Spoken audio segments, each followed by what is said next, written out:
Hello there, everyone, and welcome back to Star Wars in the Galaxy, watching all the Star Wars we can get our hands on. I'm Eli. I'm Jacob. And today, we're back with another bracket stream. It's been so goddamn long, but we're finally doing it. I love these streams, Jay. I don't know about you. As much as the rigorous analysis that we go through week in and week out on Star Wars in the Galaxy always excites me. These fun, lively bracket streams, they just do it for me. You know, every time, every once in a while, you need a little pick me up. You need a little, fun, little, lively, friendly debate with folks about who's your favorite Star Wars character from this category. What's your favorite Star Wars episode from this show? All that good stuff right over here. You got anything more to say about these bracket streams before we proceed in with our topic du jour, as they say? Bro, let the extravaganza commence. I'm so ready. I'm so ready. I'm so ready too. So, I know this series of streams began like over a year ago, but to recap, we did Jedi, we did Sith, and other Sith-ish characters. We did bounty hunters, including with one of the people who's joining us today. And now it's time to pick up what some may derogatorily call the scraps. But we know that they're not scraps. We know that there's plenty of tremendous value in these characters that don't fall into one of these three categories. Today is... Give me a second. Today is for the smugglers, the fighters on both sides, the witches, the marauders. Say what you will about whoever we have today, but today is very clear. Today is for the best of the rest. And yeah, we had a little mix-up, so one of our guests will not be here till a little bit later, but we look forward to them joining us. But for now, Jacob, why don't we introduce our guests? Absolutely. All right. We've had her on once this cycle already, and we enjoyed having her on so much we had to do it again. It's Em here. Hi, welcome back on. My co-host, my co-commissioner, my co-writer, everything on Epic Confrontations, one of my dearest friends in the space. He's come back on, co-host of the Nerd Academy podcast. Conor Chiquiti is back on. What's up, guys? It's been too long since it hasn't been too long. It's been like a week or two. I'm saying since we had you on one of these, but yes. It's been forever. What was that? I don't even know. You will see Conor and I again on this channel as co-hosts this time later this week when the newest Star Wars in the Galaxy Epic Confrontations match drops on Tuesday. And then I'm very excited to be here. Our agent of chaos on many a bracket stream.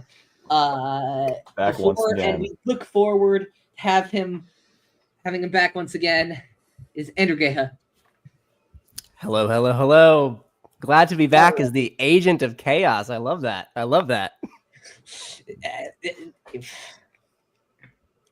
just saying. All right. So the rules it is. I don't deny it. The rules for this bracket stream are pretty simple. We're going to go down our bracket, which I'm going to, speaking of, give me a second. There we go. Let's post in the chat so everybody can see it. We're posting in the chat. There we go. There we go. Here it is. Actually, you know what?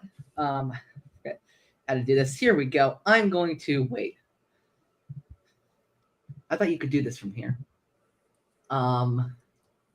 Maybe I have to do it on the thing. I think maybe I have to do that on the thing where I can pin the comment.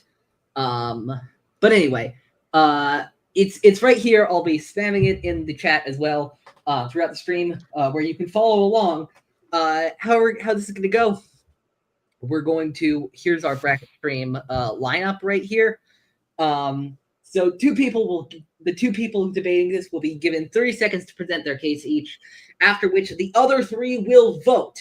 Luckily, right now, we have a number of people, so there will always be a consensus. But when we get our other guest on, there might be time. In that case, we will give it to the rule of democracy. We'll put it in the chat for folks to break said tie in the chat. So your voices are important in the chat if the other person gets in. If not, sorry, you're not included in this democracy.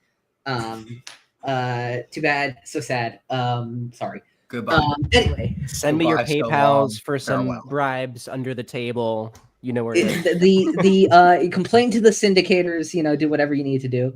If you can get me a good working right eye, I will be. I got you. Okay. Yield now. He didn't say it would influence his vote. He just said it would make him very happy. So I still got you. Don't misconstrue that with anything. But Jacob and I don't think are facing each other at any point in this first round. So our first round matchup is Conor and myself. Oh boy. Matchup. Conor will be defending Stila Guerrera, and I will be defending Cop Van. Oh. Conor, that's what you meant. Okay. That's what I meant. Okay, cool. Have fun, right, Conor. I'll just wing it. How much, Eli? How much time on the clock for each of these? 30 seconds. 30 seconds for everybody. Short and sweet. We got a lot to get through. For me, we got a lot to get through. We got to make it 30 seconds for the smaller brackets. We do 45, but but we got to do 30 for this. Right. Let's see, Conor. If you need a little bit more time to think about it, I can go. Nah. Okay. I'll wing it. All right. He's All ready. right. Here we go. I'll wing it. I got it. Jacob, you're just doing it for me, right? Sure. Right. All right. Let's do this. 30 seconds on the clock. 3, 2, 1 on Stila. So, well, the biggest thing I can say is that had she not died, Saw Gerrera wouldn't have become the radical rebel that he did. So, again, like the episode has said, like the episode title, tipping point. Her death was a tipping point for him. She was his compass. She really helped him in his fight against the Separatists and would have really helped against the Empire had she survived, what she should have. She's also really cool. That's all I got. All right. Okay. Right. Lovely. Eli, I got the time right here whenever you're ready. Okay. I'll count it down. 3, 2, 1. Let's talk about the journey that Cobb Vanth made from a few interludes in the Aftermath trilogy to on-screen played by renowned actor Timothy Olyphant in 2 television shows, to the point where a post-credit scene, a rare occurrence in the Star Wars live-action shows, even as it's begun proliferating more, was needed to reassure everybody that he's alive and well. Cobb Vanth is a shining story of the power of canon. Yep. Okay. Yeah. All right. We're gonna bring it to our judges in this round, who have to deliberate. We'll give each of you a little bit of time, but if anybody wants to cast their vote right now, feel free to. I'm really tempted to cast a vote in the name of chaos, but I know that I shouldn't. I gotta vote Cobb Vanth. Valid. Yeah, I think, Stila is a great character, and I wish that we, got to see more of her. But, to be honest, even as, passionate as you are about Star Wars, Eli, and I've known you for a very long time, there are few characters who stir up the depths of feeling and emotion that you express for your fandom of Cobb Vanth. So I'm gonna go with Cobb on this one. Yeah, I mean, not that it matters, but I also vote Cobb Vanth. In tribute to my dear friend Brian Barry. Yeah, no, Big Dincom shipper, whoever lived. yeah, the best. Brian Barry's the best. And also, yeah, no, I'm honestly stunned. I like, to be clear, I would also probably, like, if I were impartial, I'd probably vote Cobb Vanth, but it would be close because I do love Steele as a character. And I want to acknowledge that. I just completely forgot that when you said, "Oh, do you want Steele or Guerrera?" That meant I would be the spokesperson for her. So that's what that meant. Yeah. But anyway, so that's Cobb Vanth 3-0 wipe over Steele Guerrera, first round of the bracket. Going off against Aiden Versio in the next round. That's me versus Conor again. Holy crap! All right, next, I'm remaining in this part of the arena, but this time it's not Conor who I'm facing. It's Em, who I don't feel so confident against, not only because of her great skill in this, but also because her character in this is a classic. And I think, okay, I'm going first on this one. Jacob, can you put me in for 30 seconds? Can I get I'll count down. Got you. Yeah. 3. You want to count? Yeah. 3. 3, 2, 1, go. One of the most underrepresented characters in Star Wars of the Disney era. Enfys Nest and the Cloud Riders were such an imaginative and such a creative force to add as antagonists turned quite heroic figures in enabling the spark of rebellion in the galaxy. And yet we've gotten her in almost nothing since. One comic, I think a few comics here and there, but nothing. And yet what her reveal of the Cloud Riders being the good guys in Solo is one of the highlights of that film for me. Eli. All right. Yep. Is there a penalty? Okay. No, I think you can go 30 I seconds. feel like 35 seconds would be if you really got something on your heart, just say it, you know. Just finish an idea. Sorry. I respect one of my AirPods fell out of my I won't be the one getting mad at AirPods you. fell out of my head while I was doing that, so I couldn't exactly hear you as well. So that's called going hard in the paint. My headphones fell off. I could never. I'll submit the litigation afterward. Don't abuse that. Send it to the league office. All right. Okay. Talk to us about. I got it. Oh, you got it. You're right. Yeah. So you talk to us about the smoothest smuggler in the galaxy, Lando Calrissian. 3, 2, 1, go. So, who to convey the swashbuckling adventure comic nature of the world of Star Wars than the capes on capes on capes wearing man who has spent more time inside of Han Solo shipped than anyone else. That paused for me. I mean, you know, he plays a game of sabacc. He farms puffer pigs. He could do it all. Mayor of Cloud City. I rest my case. All right. Yeah, I'm not feeling too great about this. Go right ahead. What have we here, everybody? Cast your votes. For the I was on the fence until the capes on capes on capes on capes were brought up. I have to respect fashion. Buffalo Wild Wings has deals on deals on deals. Capes on capes on capes. It's on yourself. I heard it and I said she knew what she was doing there. Perfect. But you're going for Lando? I gotta vote Lando. All right. Well, as he says, buckle up, baby. Jacob, Conor, who are both of you cast your votes for? The court of me will decide to cast a vote for Enfys Nest. Lovely. Ooh. Okay. Jacob, this is your chance. This is it. This is my chance to be an agent of chaos. Do it. Join This is your me. chance to break the tie in either direction you want. Okay, well, I know what I'm voting. I'm gonna vote for Lando, but I will say I loved Enfys in Solo. I loved the reveal, the helmet. I thought the aesthetic of her armor is like pretty much. I shouldn't have said seconded anything. So cool. I will say one thing about Lando. Since we're on the topic of the shipping, I can't remember which novel it is. Maybe but I remember reading.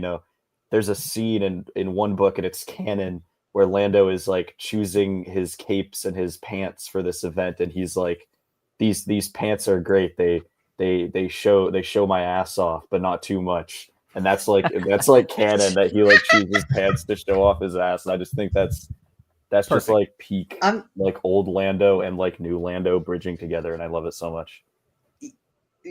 Wild. There are so many things I want to say about Lando, but I'm not going to, because I don't want to. Like, I know M's going to, and has the knowledge, and I also don't want to. I'll let her make the points. Yeah.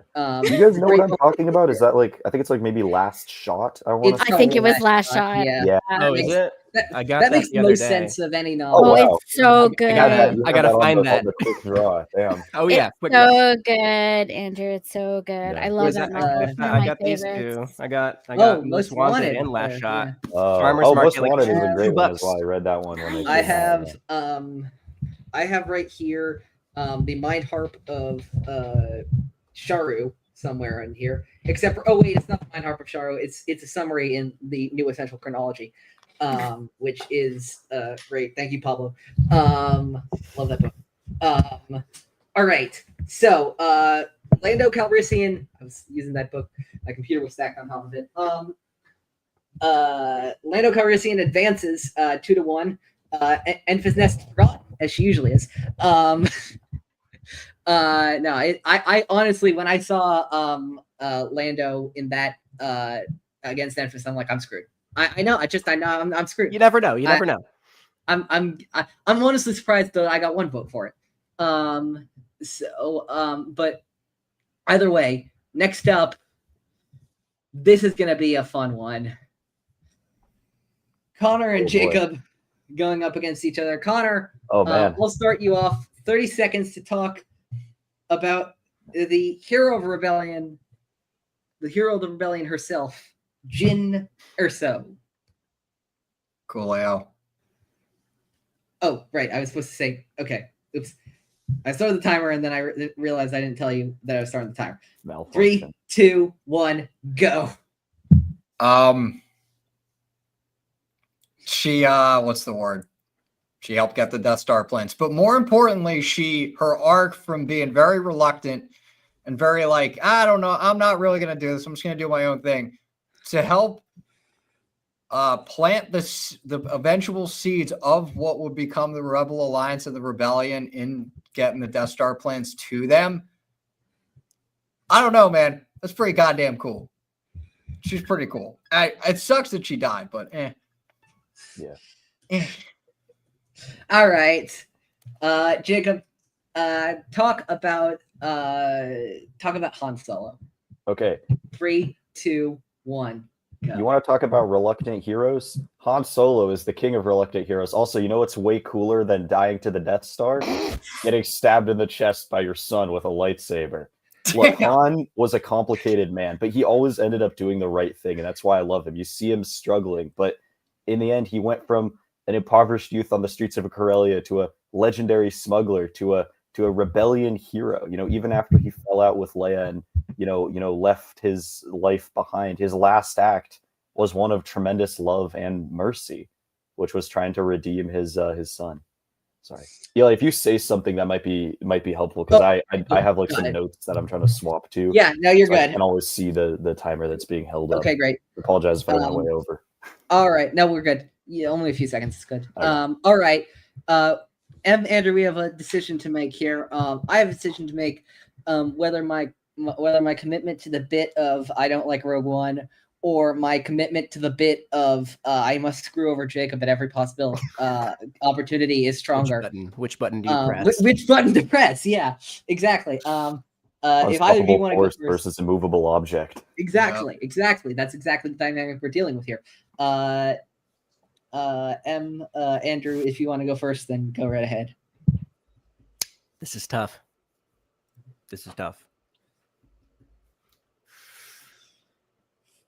Connor, I think I sent you my PayPal, by the way. I should be getting it shortly. I think that I'm gonna go with Han Solo here. I love Jyn. I love Rogue One. I love Jyn and what she did for the movie. But I think Jacob taking the unwilling hero and throwing it back in Connor's face with precision was inspiring. I got to go with Han. Yeah. Yeah, this is really hard. I also love Jyn Erso as a character. I love her determination to survive, which in the end, her commitment to the cause overrides that. And that's such a strong story for a character to have. It's so powerful. But at the same time, I mean, I've been in love with Han Solo since I was like 5 years old. So it's like no contest. Haven't we all? Also, the Millennium Falcon is my favorite Star Wars spaceship. So it's like, it's iconic. Yeah, he's my boy. I vote Han Solo. Okay. Avoid the sweep. Han Solo could sacrifice himself for the cause, like Jyn Erso did. In fact, many argue that he did. But Jyn, as great as she is, could never. If somebody told Jyn that they loved her, she could never be like the baddest motherfucker, Han Solo, and say, "I know." You're stealing my material. Anyway, it's Han Solo. The commitment to the Rogue One slander apparently wins. I actually have no. You know what? I'm not going to do this. We don't have much time. Never mind. Wow. Okay. Best friends turned enemies in the next round. Lando versus Han. In the next round. That's gonna be tough. That's how can I go against Lando? That's gonna be. I know, right? Wow. I can think of one angle you could go with, but I'm not going to tell you. All right. All right. Next round, Connor and M. Crap. Connor is going to be talking about Ravis, one of the yeah. best new characters out of Star Wars, in my opinion. Okay, cool. And M is going to be talking about a character that I've often praised over the last few seasons of Star Wars in the Galaxy, Captain Hera Syndulla of the Ghost. God damn it. You're killing me. All right. All right. Hey, I had to go anyway. I know, Lando, but like just that's like okay, anyway. Yeah. 30 seconds on the clock for Connor for Ravis. 3, 2, 1. He's a Gendai, which we haven't seen much of in Star Wars in the canon, at least, besides Sturge. So that's really freaking cool. But the thing that I really love about Ravis, besides his fight with Cal atop in the Shattered Moon, is he has this like sense of this kind of twisted sense of honor and loyalty to Dagon that like, even though it's been like millennia, he's like, hey, he's my homie.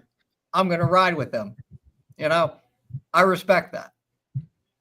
So that's all. All right. Perfectly timed. All right. 30 seconds to talk about Captain Harrison. I'm not going to win the this. ship Ghost.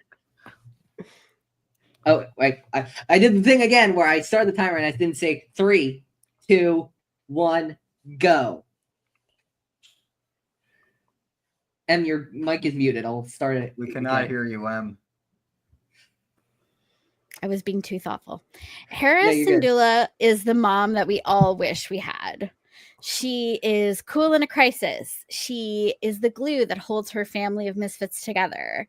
She always finds a way to make it work, to stay on task, to complete the mission. And the way she flies a B-Wing is like nothing anybody has ever seen in the galaxy. She is a fantastic pilot, a great friend, a loving partner, and an excellent mother. And I'm not sure that there's much more good that can be said about any individual. All right. I actually can go first with this one. Connor, I genuinely do think that Ravis is one of the best, is the best new character I think introduced in Jedi Survivor. Actually, no, that's not true. The second best character introduced in Jedi Survivor. Sorry, I forgot about Bode for a second. And if you had done, if we only included Hera's appearances before the Bad Batch, I'd still pick her because Hera Syndulla is just that great of a character. Yeah, Hera is getting my vote. Dude, listen, man. Full disclosure, I'd vote Hera too. Twi'leks, man. I got a thing for him. Hera is all right. Jacob, Andrew. It's got to be Hera for me. I mean, we're watching Rebels right now, and just like, bro, she's the GOAT. She's the best. I love her. Of all time. I could not have wished for a better 30-second summary for Hera Syndulla than what we got. But also, I'm gonna vote Ravis because I love what Connor's out here saying, that we're talking about hundreds, nay, thousands of years later, and your homie comes back and you are a ride or die bro with this guy. That's loyalty. That's commitment. That's true love. That is true love. So I'm going to vote Ravis. I think really cool character. I love Hera. Hera's probably one of my favorites, but I'm going to vote Ravis because that is one cool character and also a species that we just haven't seen a lot. So I like what we got there. Dirge is better. Anyway, I would also say, Eli, if I was on the Jedi stream, I would have had Jaro Tapal, but no. no, because Lasat Jedi we don't see enough of. All right. Oh wow! Oh god! God damn! I'm getting absolutely destroyed. This is going to be a battle for the ages. Two legendary animated characters who have made their way into live action. And start talking to us about Mithra New Road. No, yeah, say it. I have to. I don't want him to correct me. I don't want to. I don't want to do any cultural appropriation here. That's not what we stand for. Mithra Neurodo. There we go. Grand Admiral Thrawn. All right, you got 30 seconds. 3, 2, 1, go. Work smarter, not harder. Life advice. Take your girl out to a museum for your first date. Dating advice. Grand Admiral Thrawn. We're talking about a guy who doesn't need the Force to do these great things. He just has brain power, presence, and an overwhelmingly incredible score, and one of the coolest Star Destroyers or ships that we see in all of Star Wars. Time to spare too. Well, great. Oh, stuff. I thought you were. I mistook that. I thought you were holding it up like time's up. But hey, I said my piece. I said it. 2 seconds left. You I have said 2 it. seconds left to find. Roundhouse kick. Roundhouse kick to Callus. Roundhouse kick. Beautiful form. All right. Okay. Connor, 30 seconds on Bo-Katan Kryze. 3, 2, 1, go. Dude, she keeps getting knocked down, but she keeps getting back up. The resilience of Bo-Katan Kryze is something that cannot be understated. From being kicked at it, from leaving Death Watch to helping the Jedi. And then all of a sudden it's like, oh, great. The Mandalorians are screwed. I'm going to help reunify them. Oh, crap. They're screwed again. I'm going to help them again with Din Djarin. She's just so resilient, dude. She's fucking awesome. I love That's all that. I got. I don't know. That's energy. Right. That's and passion. It's Katie Sackhoff, dude. Like, come Perfect on. timing. And her showing up in live action when we all kind of figured it was going to happen, dude. Fucking awesome. Incredible. Yeah. Sorry Jacob, that my camera keeps doing that. It's like I can't turn it off. It's so stupid. No, keep the camera on. Keep it on. No, like the whole zoom in thing. It's dumb. Jacob M. I'll put it to you first. I'm going with Thrawn here. I love Thrawn. I can't get enough of him. I really loved a lot of the Timothy Zahn books. I think the original canon Thrawn book is probably one of my favorite Star Wars novels, and if you know me well enough, you know that you know what Darth Maul is for Eli, Bo-Katan is for me. I'm not particularly a fan of her. I feel like a lot of the things that we talk about her going through, she kind of brings them upon herself by like choosing violence and choosing conflict. And I'm just like, man, bro, stop being so mean to everyone. Come on. Okay, time for me to go. I'm voting for Bo-Katan because it's really interesting that you mentioned violence, Jacob, because she's a Mandalorian.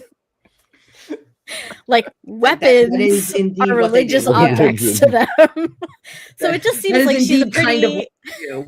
she's a pretty iconic representation of Mandalorian culture in Star Wars. And I think that is cool. And I love the mention of her resilience, which I absolutely agree with. And I completely find thought to of be that. one of the most compelling parts of her character. I'm not gonna lie, I completely thought of that 5 seconds before I had to make this argument. That makes I it don't even know better. I don't know how. Look, I think I'm gonna need a little bit more time. I need a little bit more time to think like really clearly about this. Shall I play Thrawn's theme for you while you think? Oh, there. The deductions I must make in this field are very complicated and timely. On one hand, Bo-Katan Kryze is a formidable fighter in the field of Mandalorian justice. But I must not forgive the advent of chiss culture. For that reason, I must vote in favor of the Grand Admiral.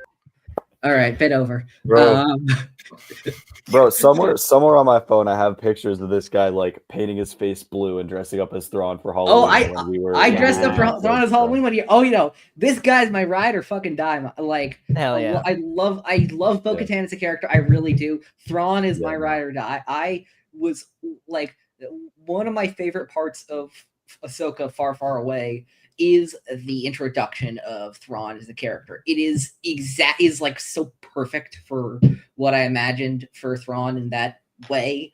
Like I couldn't have asked Dave to do it any better, and Dave and what's her name, Jennifer Getzinger, to do it any better than they did in that episode. Truly, Thrawn's moving on to the next round. I appreciate your votes. Thank you. All right. I did my best. That was tough. That was tough. I was not sure. There's nothing to sneeze at. We're getting a next round. We're getting a matchup that we've seen in Star Wars Rebels before, and probably we'll see in Ahsoka yet again. Hera versus Thrawn. Oh yeah. Oh my, bro, that's so tough at this stage. It's cinema. Oh my gosh, dude. Yeah. All right, but next up we have. Give me a second. I'm just trying to manage this bracket. Let's see. Who do we have next? Yes. Here we go. This is going to be fun. Jacob, talk to us about human-cyborg relations. C3PO. All right. 3, 2, 1. Let's get started. You might not notice him if he has on his red arm, but you gotta love C3PO. Like, the fussy, petty, shiny gold king. He has been through it all. Built by young Anakin, living on Tatooine, serving legendary Senator Padme Amidala, serving Bail Organa, helping foment the rebellion, meeting Luke, helping rescue Leia from the Death Star, helping Han and Luke escape Jabba's palace, carrying vital intelligence, almost sacrificing himself to save the galaxy. That's it. All right. Andrew, let's talk about one person that C3PO has served. Queen Senator Padme Amidala. 3, 2, 1, go. Eli said it perfectly. C3PO served Padme. There's a clear, hierarchical structure there that we can't ignore. But I talked about capes on capes on capes on capes earlier, how much I respect that. Padme's wardrobe is probably one of the most iconic things in all of Star Wars, and it's fashionable, but it's practical. You have concealed compartments for gadgets and weapons. She would probably wear one to a wedding and have a basketball game right after, but she wouldn't have to change because it's just so functional and perfect. Iconic. All Are you saying she's always ready to hoop? Always ready to ball. Always ready to ball. hoop. Yep. All right. So, Connor, I'll put it up to you guys, or I can go first if either of you want me to go first. I have my vote. All right, Connor, go ahead. Padme. All right, one vote in Padme's corner.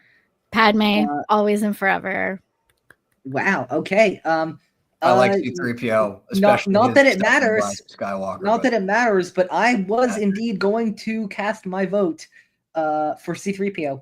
And I almost did too, if especially because like C-3PO's character in Rise of Skywalker 2 is just like really. I was gonna say, Rise convinced me of the universality of that character in a way that I think is really like timeless and iconic. I think Legends also through the Legends novels I've read, the way they keep getting C-3PO right over and over and over again is incredibly impressive. But Padme Amidala advances to the next round. We love Padme. 2-1. Let's do this. Next up. All right, let's do this. Talk to us about Lyra Urso, back from the dead. It's a miracle. It's a miracle. One of the greatest line reads ever. It's great. Everything. I'd like to dictate a formal complaint against this body, including our one member who's not here. The fact that Orson Krennic is not in our bracket is a huge problem. Extreme. Needs to be There's a lot of people that it's a problem that they're not in this bracket. We might have to do like a part 2. Part 2. Many. All right. Talk to us about Lyra. 3, 2, 1, go. Lyra Urso is not, she's mostly remembered as Jin's mother, but she's also a scientist. It's important to remember that she is Galen Urso's equal, and that it was through working alongside each other that they built the mutual respect that led to their partnership and their marriage. She also shows herself to be incredibly resourceful in fleeing with the family and away to the farm planet to hide. Right, and brave. All right, here we go. Jacob, I'm going to be talking about it. All right, go I ahead. got the timer right here. Whenever you're ready, bombs away. Okay. Look, I understand that Star Wars Resistance is not the show for everybody, but seeing Kazuda Xiono's growth from a privileged rich kid, son of a highly influential senator, to a leader of the resistance against the First Order is up there with the journeys of Ezra Bridger and Cal Kestis and Luke Skywalker and Leia Organa and Rey. He's just up there, and he doesn't need the Force to do it. No disrespect to those who have it, but he doesn't need it. He is able to have a journey honing his efforts against under Poe Dameron, and I'll leave it there. I'm gonna jump out in front of the votes, and I love that M brought up that Lyra was also a master scientist. I think women in STEM, we have to love it. I'm voting Lyra. I got Lyra too. That's my vote.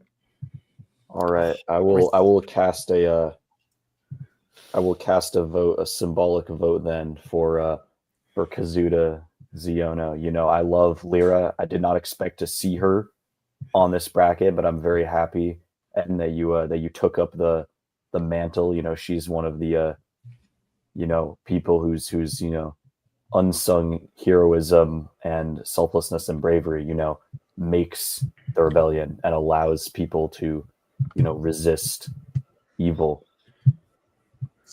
Also, I remember I watched Resistance during COVID early in 2020, and I went, oh man, kids show, it's not that good. Wait a minute, this is pretty good. This is cool. This Kaz guy, I keep telling people here, I keep telling people, just wait for the back half of season 1 to hit, and it's like, oh shit, this has turned real really quickly. So, shout out to Kaz. Shout out to Resistance. All right. We next up, I will be defending Clea Marquis, and Andrew will be defending everybody's favorite Rolly Boy, BB-8. All right, Jacob. Whenever please. You're ready. 3, 2, 1, go. The hidden mastermind of the Rebel Alliance. Clea Marquis was never celebrated as a hero of the rebellion, and that is one of the biggest faults of the Rebel Alliance. It is incredibly clear, despite surviving the entire 2 seasons of Andor, 2 seasons which I will remind everybody is marked by a lot of death. But she survives, and she continues, we assume, to help the rebellion in many ways that will never be acknowledged by the vast galaxy. Time. Yeah. All right. Andrew, BB-8 in 3, 2, 1, go. Eli said it himself. Everyone's favorite Rolly Boy. He's feeding the fuel to my fire. When we think of the sequels, when we think of the face of the sequels, the shape of the sequels, we think of BB-8 rolling on top, leading the charge on top of a Final Order Star Destroyer. You know, he can do it all. He's got cable spin. He's got thumbs up with a lighter. If you need a light, he's got you. If you need a reliable, loyal droid, he has got you every step of the way. All right. Great timing on that one. Everybody, cast your votes. This is another tough one. This is another BB-8. Oh, yes. That was quick. I love BB-8, dude. I'm going with Clea then. I'm going with Clea. Deciding vote, M. Oh gosh. Okay, this is disastrous because I love them both so much. Me too.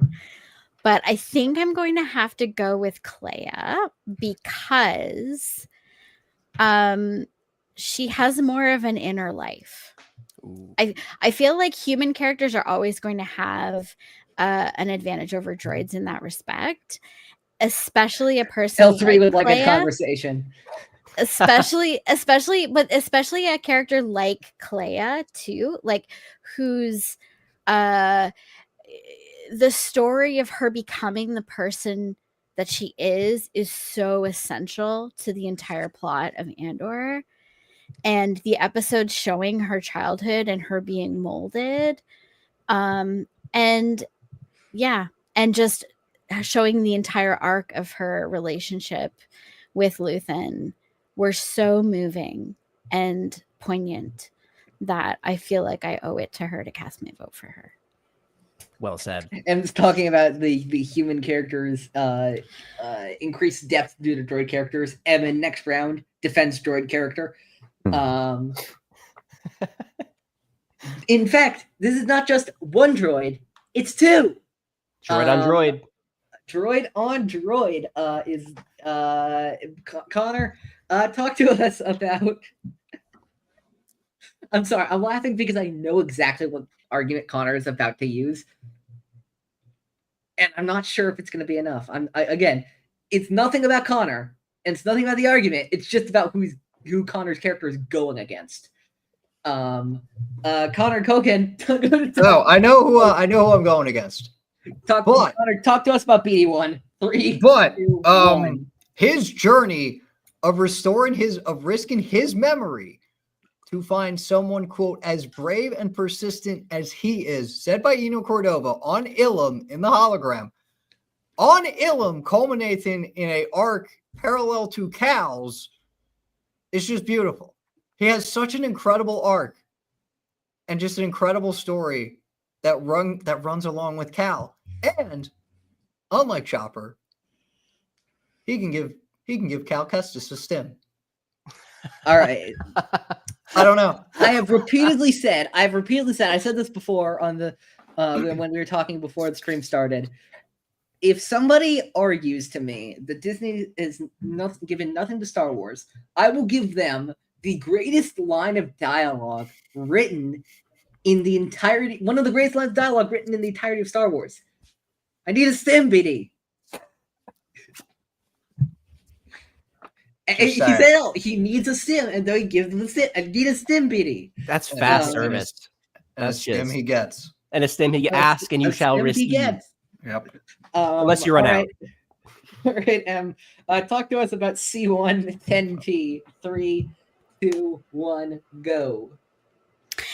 It's very heartwarming and sweet to hear about a beloved droid who is a devoted companion and will give you a stim. But, sometimes on screen we need to see our id. We need to see someone who will kill you for fun. And if they may not give you a stim, they will give you a cattle prod to the butthole.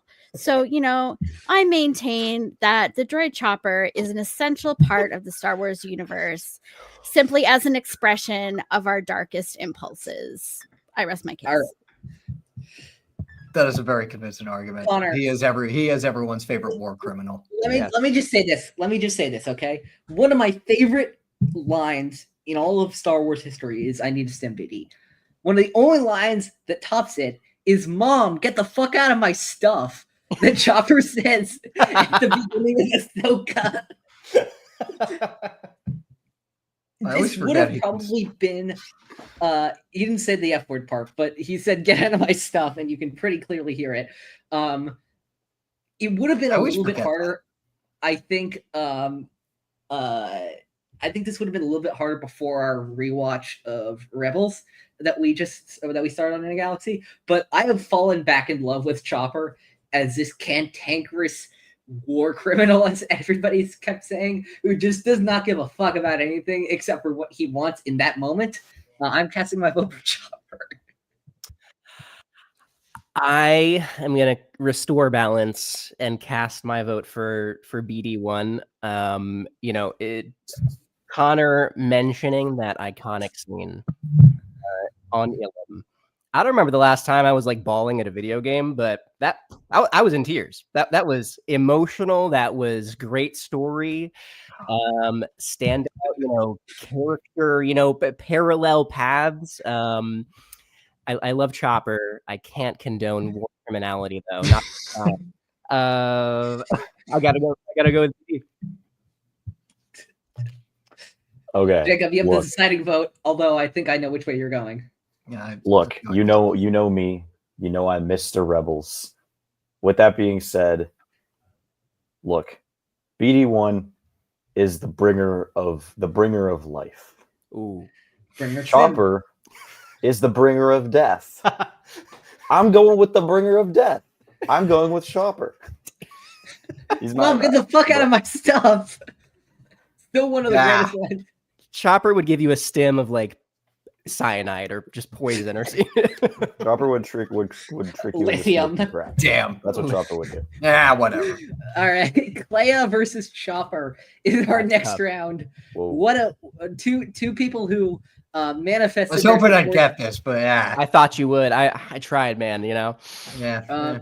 Two people who helped the rebellion in very distinctive ways, I'll say that. Next up, one might give it life and one might give it death. Harbinger of death and bringer of life. My favorite. Okay. So I just have to say, there's this one. I was about to be like, no, there's no way I'm doing this again. No, there's this one meme where it was like, what are the droids' views on war? And R2 was like, a lot of people lost their lives, but the rebels did their best to restore peace to the galaxy. And then Chopper's was, if they're Imperial, they deserve the burial.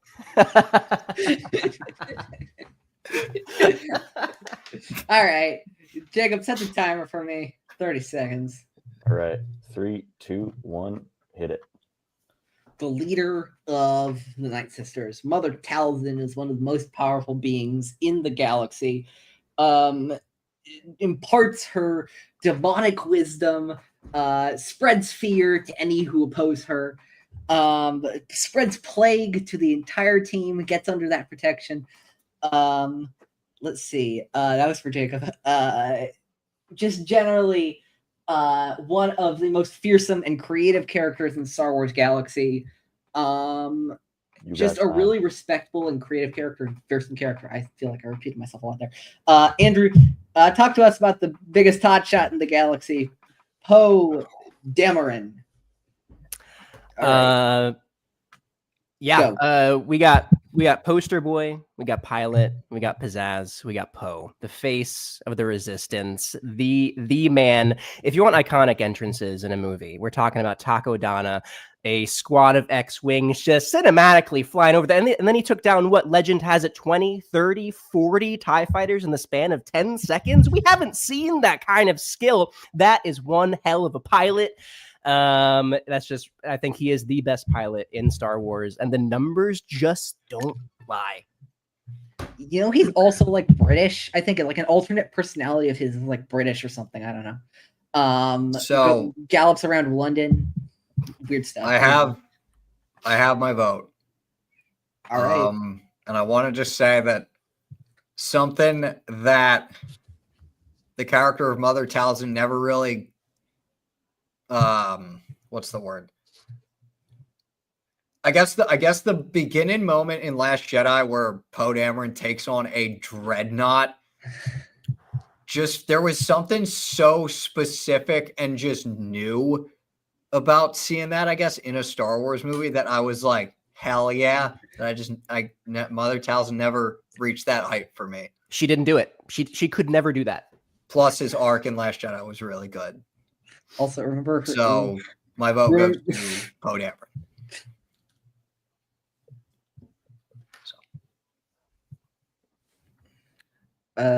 Jacob. This is tough. Man. I mean, this is hard. You have two, like, it's hard to come up with a character as, fascinatingly, creepy and spine shivering as Mother Talzin. I'd say, what month are we in right now? Yeah, spooky season. It is. Spooky it season. is Halloween season. On the other hand, it's hard to find someone as awesome and cool and sexy and hot and cuddly and who said that? As awesome as Poe Dameron. So I gotta go with Poe for this one. Yeah. I'm still a Finn Poe shipper, man. Okay, don't worry. I'll get to Fair that. enough. I'll get to To that. this day. Round 2, Oh I got yeah, Finn Poe shipping forever. Dude, if I get to round 2 with any of my guys, I'm just gonna wing it. I got nothing. I'm gonna go with Mother Talzin because Ooh. I love a witch. I famously am, I'm here for Night Sisters, and yeah, Talzin is my jam. I do love Poe though. Finn Poe forever. Yeah, I remember when The Last Jedi begins and he faces off against a dreadnought, and the first thing he does after that is say, "Hey, your mom." That's very funny. It's extraordinary. Okay, genuinely, again, I don't know how much Ryan dove into the lore that happened prior to The Last Jedi, but the fact that he said that and that we know in the Aftermath books that Hux's mom was a common kitchen worker, it just adds to it. That's funny. I did not know that. Yeah, no, he was like a Brendel kitchen Hux had an maid or affair something. with some like Yep. cook. Yeah. Yeah, Hux is like an unacknowledged bastard. I know So, that. yeah. I know that So we the fact that- are arguing a lot today, and it's really heated. It's really but we can all probably agree. Fuck Brendel Hux. Yeah, no, fuck that guy. Yeah. For more, go to friend of the show, Michael McCoy's show, Pod Krell, where he and co-host Reagan analyzed exactly how much of an asshole Brendel Hux is. Great show. Next up, I need to be two on that characters from Star Wars Rebels show that's contributing a lot to today's show, as well as the last few seasons of Star Wars in the Galaxy. Jacob, talk to us about Garazeb Aurelius. Oh my gosh. Everyone's favorite rare hairless Wookiee, aka Commander Maylurin. He's the unsung backbone of the Ghost crew. Despite the constant fights and bickering with Ezra, the serious body odor allegations, he underwent so much pain witnessing the annihilation of Lasan, but he helps the survivors fulfill the prophecy and find Lyrasan. His kindness, his selflessness to help keep Agent Kallus alive when they're marooned together in the escape pod. That's the pinnacle of his character. It's so beautiful, and it plants the seed of Kallus becoming the next Fulcrum. All right. Garazeb Aurelius, star of The Mandalorian and Grogu, coming to theaters May 2026. I wish, bro. No, seriously. Wait, for real? Yeah, He's gonna play a big role. I mean, he's in it. He'll appear. Okay. I'm not joking. I sent you the trailer. All right. Andrew, we just came across this character for the first time in on Star Wars in the Galaxy. Talk about 30 seconds on the clock. Gar Saxon. Gar Saxon.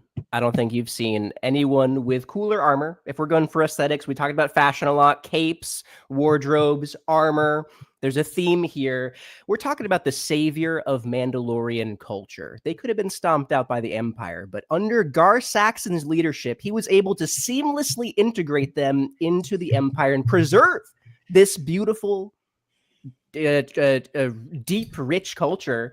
And he's also got that dog in him. He could have given up. He could have given up after he yielded to Sabine, but he took that blaster and was about to shoot her in the back. He never gives up. Never gives up. Yeah. Hey, look at this. Look at this cool armor. Right? Yeah, that's cool and all. He kind of lost. Oh, you totally lost. We don't talk about. You know who? Yeah. You know who didn't lose? Zeb. He might lose in season 2. Yeah, cool. I pick Zeb. Also, Yeah. the thoughts are cool. Hell yeah. Is Geb Zeb? Is Zeb? Geb. Is Geb Aurelius? Ship Is he the hand of the Emperor in Rebels? No, but he did get his ass handed to him by Oh, he's Okay, Sabine Wren. but I didn't He's mention better that. than the hand of the Emperor. He's the I'm just son of saying, Eurostorm. that fight on Kronos, pretty sick. But That's also, I am biased. I rewatched that season, and I completely forgot about Sabine Wren getting the saber. And when she got the saber, that was a very holy shit moment for me. Coming soon, Like- Star Wars in the Galaxy. I also vote Zeb. I mean, just All the right, fact well, that he okay. played with the seed of Callus, like like you said, like through his compassion, and let's all hope, homosexual love. Yes. He brought I- Callus to the light. So Yes. yeah. Thanks to M for freeing me of really making a decision. I'm gonna cast a vote for Gar Saxon that I don't know. It doesn't matter anyways. I don't want your sympathy. I don't need your sympathy. It's okay. It's I, okay. but I want to here's be the thing. swept by Zeb. Like I'm not doing it out of like like I legitimately couldn't I like these two characters a whole lot. All right, rest in peace, by the way, Ray Stevenson. Yes. First role in Star Wars, even though the second one was better. Yeah, no, actually, screw it. This is gonna be a sweep. This is gonna be a sweep. Sweep me out of Poe here. versus Zeb is the next round. Get the brooms out. Oh, damn, that's going to be a hard one. That's gonna be, and yeah, this is gonna be Gonna be Andrew versus. So this matchup is gonna repeat in the next round anyway. Okay, cool. Next up, we're almost to the end of this. Aha, this is gonna be an interesting one. M and Jacob. M, talk to us 30 seconds on the clock for Ren. One of our only. Yeah, all right. Go ahead. Ren doesn't just represent the bare-chested, silver-haired zaddy that we see. Ren is also a philosophy. Ren is a role. Ren has been played by many other figures in the galaxy prior to the one that we saw, including the stranger from the Acolyte. So One day of news. Ren is one character who has taken many forms, but has always represented the same thing, which is chaotic power outside the binary of Jedi and Sith. I was so curious as if you were going to mention the thing we just found out yesterday of the stranger being the first Ren, That's which is just bonkers. like groundbreaking. Which is like, okay, maybe here's a pitch. Maybe we get that, but like it's on screen. It's something like the Acolyte season 2 or something like that. Just a thought. Maybe. Just a thought, Disney. Perhaps. Please. Jacob, talk about So give me a second. Play the clip. Jacob hasn't seen Andor season 2 yet, so to him, Bail Organa is Jimmy Spence, and frankly, Okay. I envy that for him. Okay. What? Connor, I'm with you there. We can't What is just. this? This We is can't. preposterous. We can't They're accept both that. fine. They're both fine. They're both. It's fine. They're both fine. No, beautiful. I know, but they're both fantastic. Jacob, I think you forgot something outside. Eli. To be completely honest with it, like I'm not saying, I'm not saying. To be clear, I think Benjamin Bat is very good in the role. I don't hate him in the role. I really don't. Sorry about that. Spoiler for you, Jacob. That's fine. Jimmy's been scheduling conflicts apparently. My problem with Bail Organa is actually in Andor is not the acting. I'll just say that. But anyway, Jacob, 30 seconds on Bail Organa. Get out. There are few people in this bracket with deeper CVs and catalogs of selfless heroism than Bail Organa. As a Republic senator, he championed democracy and peace. He stood alongside Padme and Mon Mothma against fascism and militarism.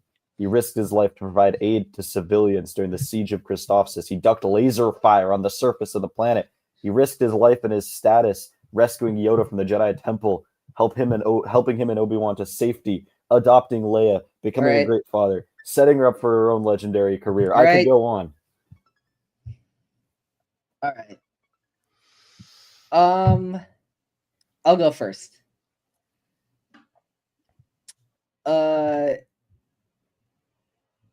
Yeah, no, Bail Organa is a character that every time I see him, I just want more. And so it's Bail Organa. Ooh, okay. Connor, I'm very curious about your thoughts. Oh, this is easy. So I will be completely biased here. I really have not read the Rise of the any of the comics really featuring Ren as a character. So I don't really have much of a frame of reference for him. Whereas with Bail Organa, obviously grew up with him with the prequels. And again, Jacob, please do watch Andor when you get a second, because for me at least, Benjamin Bratt's portrayal of Bail Organa is phenomenal. Absolutely incredible. Peak. Peak. I think Jacob and I pick Bail Organa. Oh, I think Jacob and I will be doing Andor season 2 right after we finish Rebels on In a Galaxy. So I think we're gonna hold off. I am very excited to hear your thoughts about his portrayal, because I just I'm excited. Fantastic. I'm getting there. I've got a backlog. I promise you, I'm working through it. Dude, I feel that with my video games right now. Oh yeah. It's tough. Never ending. Too much stuff coming out. Yep. I'm in a very difficult. I'm in a very difficult position right now because there are voting between two men who would have themselves called Zaddy. I think both had arguments here about lasting legacy. I love what Em was saying about Ren as both a man and an idea. But I have to support helping out civilians in war. So, I read one of the first Kylo Ren. I've seen Ren in comics and really cool. But I gotta vote Bail. I just want to add, I have read The Rise of Kylo Ren, and those are some fantastic comics. I've also read Ren's appearances in some of the best stuff Charles Soule's ever written. I will recommend those 15 issues, starting with War of the Bounty Hunters 1 and ending with Hidden Empire 5, is the best thing Charles Soule's ever written in canon, in my opinion. It truly just masterworks stuff with all of the different factors, including Ren and the knights who kind of fuck things up for Kira at the last second. Spoiler for Hidden Empire, although again, you should read it. It's really damn good stuff. But Bail is clean sweeping here. 2 characters. Next up, wait. Never mind. Andrew, you good? Yep, I clicked refresh on the wrong tab. No worries. Next up, 2 characters from the Emmy-winning show Andor. Up next, we have let's see who's doing what. All right, M's staying where she is, and oh wait, everybody's staying where they are. M, talk to us about Marva Karasi Andor. 3, 2, 1. I always wanted to be lifted. I was always eager, always waiting to be inspired. I remember every time it happened, every time the dead lifted me with their truth. And now I'm dead, and I yearn to lift you. Not because I want to shine or even be remembered. It's because I want you to go on. I want Ferrex to continue. In my waning hours, that's what comforts me most. All right, great time. Jacob, talk to us about Karis Nemec. All right. 3, 2, 1, All right. go.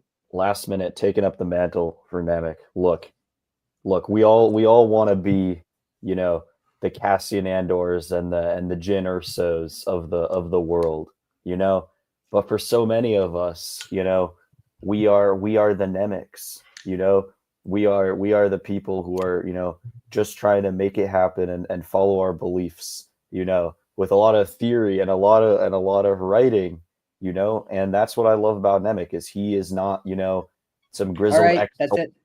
He just follows his beliefs and it takes him to a crazy place. Rip Legend. All right. Okay. Fuck the Empire, Marva. Fuck him. I know I asked Conor for a dramatic reading of something very different before we went live today, but in the theme of supporting dramatic readings, I got to go with Marva. That's such a stirring moment. I mean, both Nemec and Marva, really great characters in season 1, but that scene, that speech, everything that ensued. Marva, yeah. Fuck the Empire, go Marva. Hell yeah. Nemec. Jacob's, all right. Yeah, Jacob's argument really convinced me. All right. So. Bale versus Marva is our next round. All right, we're near to the end. I think this is our last matchup of round 1. Yeah, let's do this. All right. Who did we decide is doing Carrie? Who's the only person? Okay, it's you. Got it. Okay. Let's do this. Andrew. Jacob, give me 30 seconds. All right. 3, 2, 1, go. One of the first characters we ever see in a Star Wars anything. The helpful droid who is there through generations of Skywalkers, generations of galactic heroes, generations pass, heroes, villains come and go. But what remains? R2 fucking D2. Ooh. R2D2 is one of the most iconic symbols of Star Wars, and his solo adventures in Star Wars, along with his counterpart C-3PO, who was struck down in that first round we got, are always timeless and funny and just so generic. Mark Hamill said it best himself, not generic, so generously provided. Mark Hamill said himself, the heroes would be Time. Sorry, I spaced out. We are well over time. Without R2D2. It's all right. We're good. All right. Talk to us Talk to us about Carrie, Andrew. Carrie Fisher? No, I'm just kidding. Carrie Fisher. I'm going to take this time to actually run a smear campaign on R2. So Eli said he's helpful. He's always there. Where was R2 when the First Order rose? Where was he? He was in low power mode, checked out. He disappeared. He wasn't helpful. He wasn't there. That's why I was saving these arguments for BB-8 when they would have met. But he checked out. He gave up, and I don't think that's what we need from the supposed, iconic droid of Star Wars. We need someone who's there. And R2, he also forgot to do anything cool after the prequels. Where were those jets? Where was the same Riz, Where was R2 when the Westfold fell? Right. Where was he? Yeah. Where was our light the beacons for Carrie, guys. Light the beacons. Okay. Listen, Andrew. Listen, I feel called to defend R2 in this situation. What you want to talk? You want to talk about laying low when things aren't going your way. You want to talk about biding your time to come back, which is what R2 does. This is Star Wars. Is that not the move of Yoda? Is that not the move of Obi-Wan? This is the story of long exiles and coming back, and this is R2's self-imposed exile. Man, I'm going with R2. I'm sorry. I'm going with R2. We need something new, man. We can't have exile after exile. I need fresh ideas, you know? Cal Kestis. Get him out of here. I vote R2. Connor, please. I also vote R2 for one reason and one reason alone, and that is the saber throw on the barge.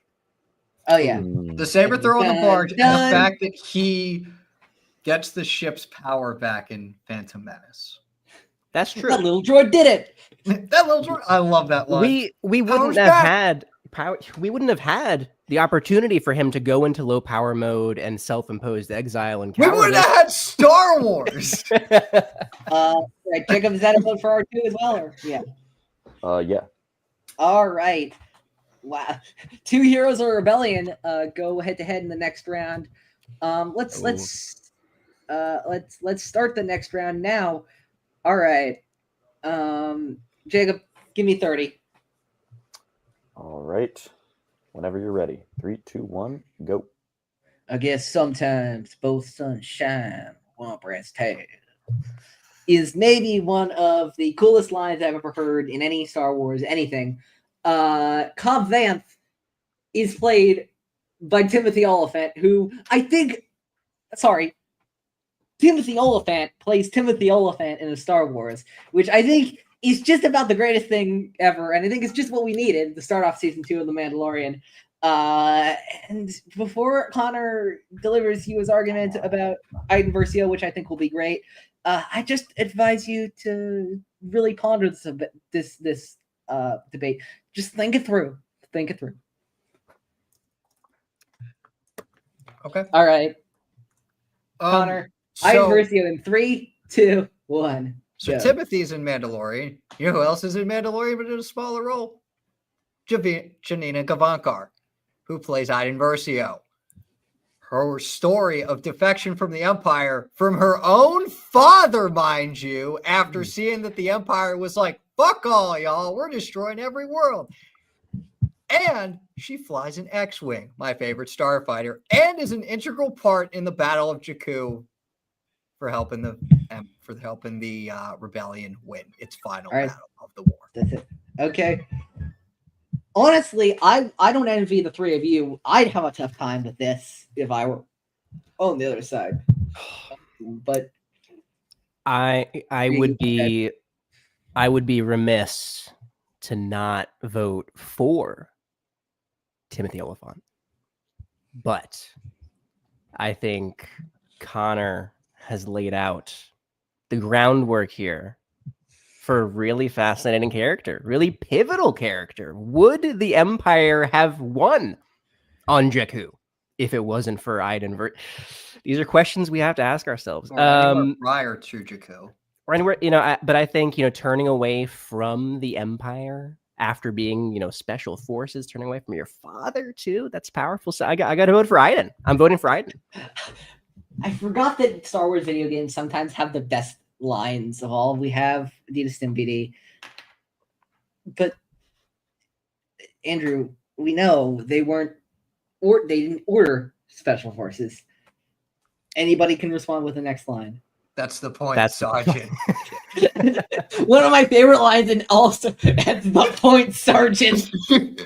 It's the aggressiveness. Great. That is great. Great. I love it so much.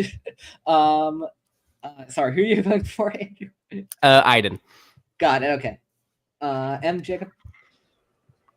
I also vote for Iden because I do love that storyline. I'm a total sucker for it. It's going to get me every time. Yeah, I guess then it's been decided symbolically.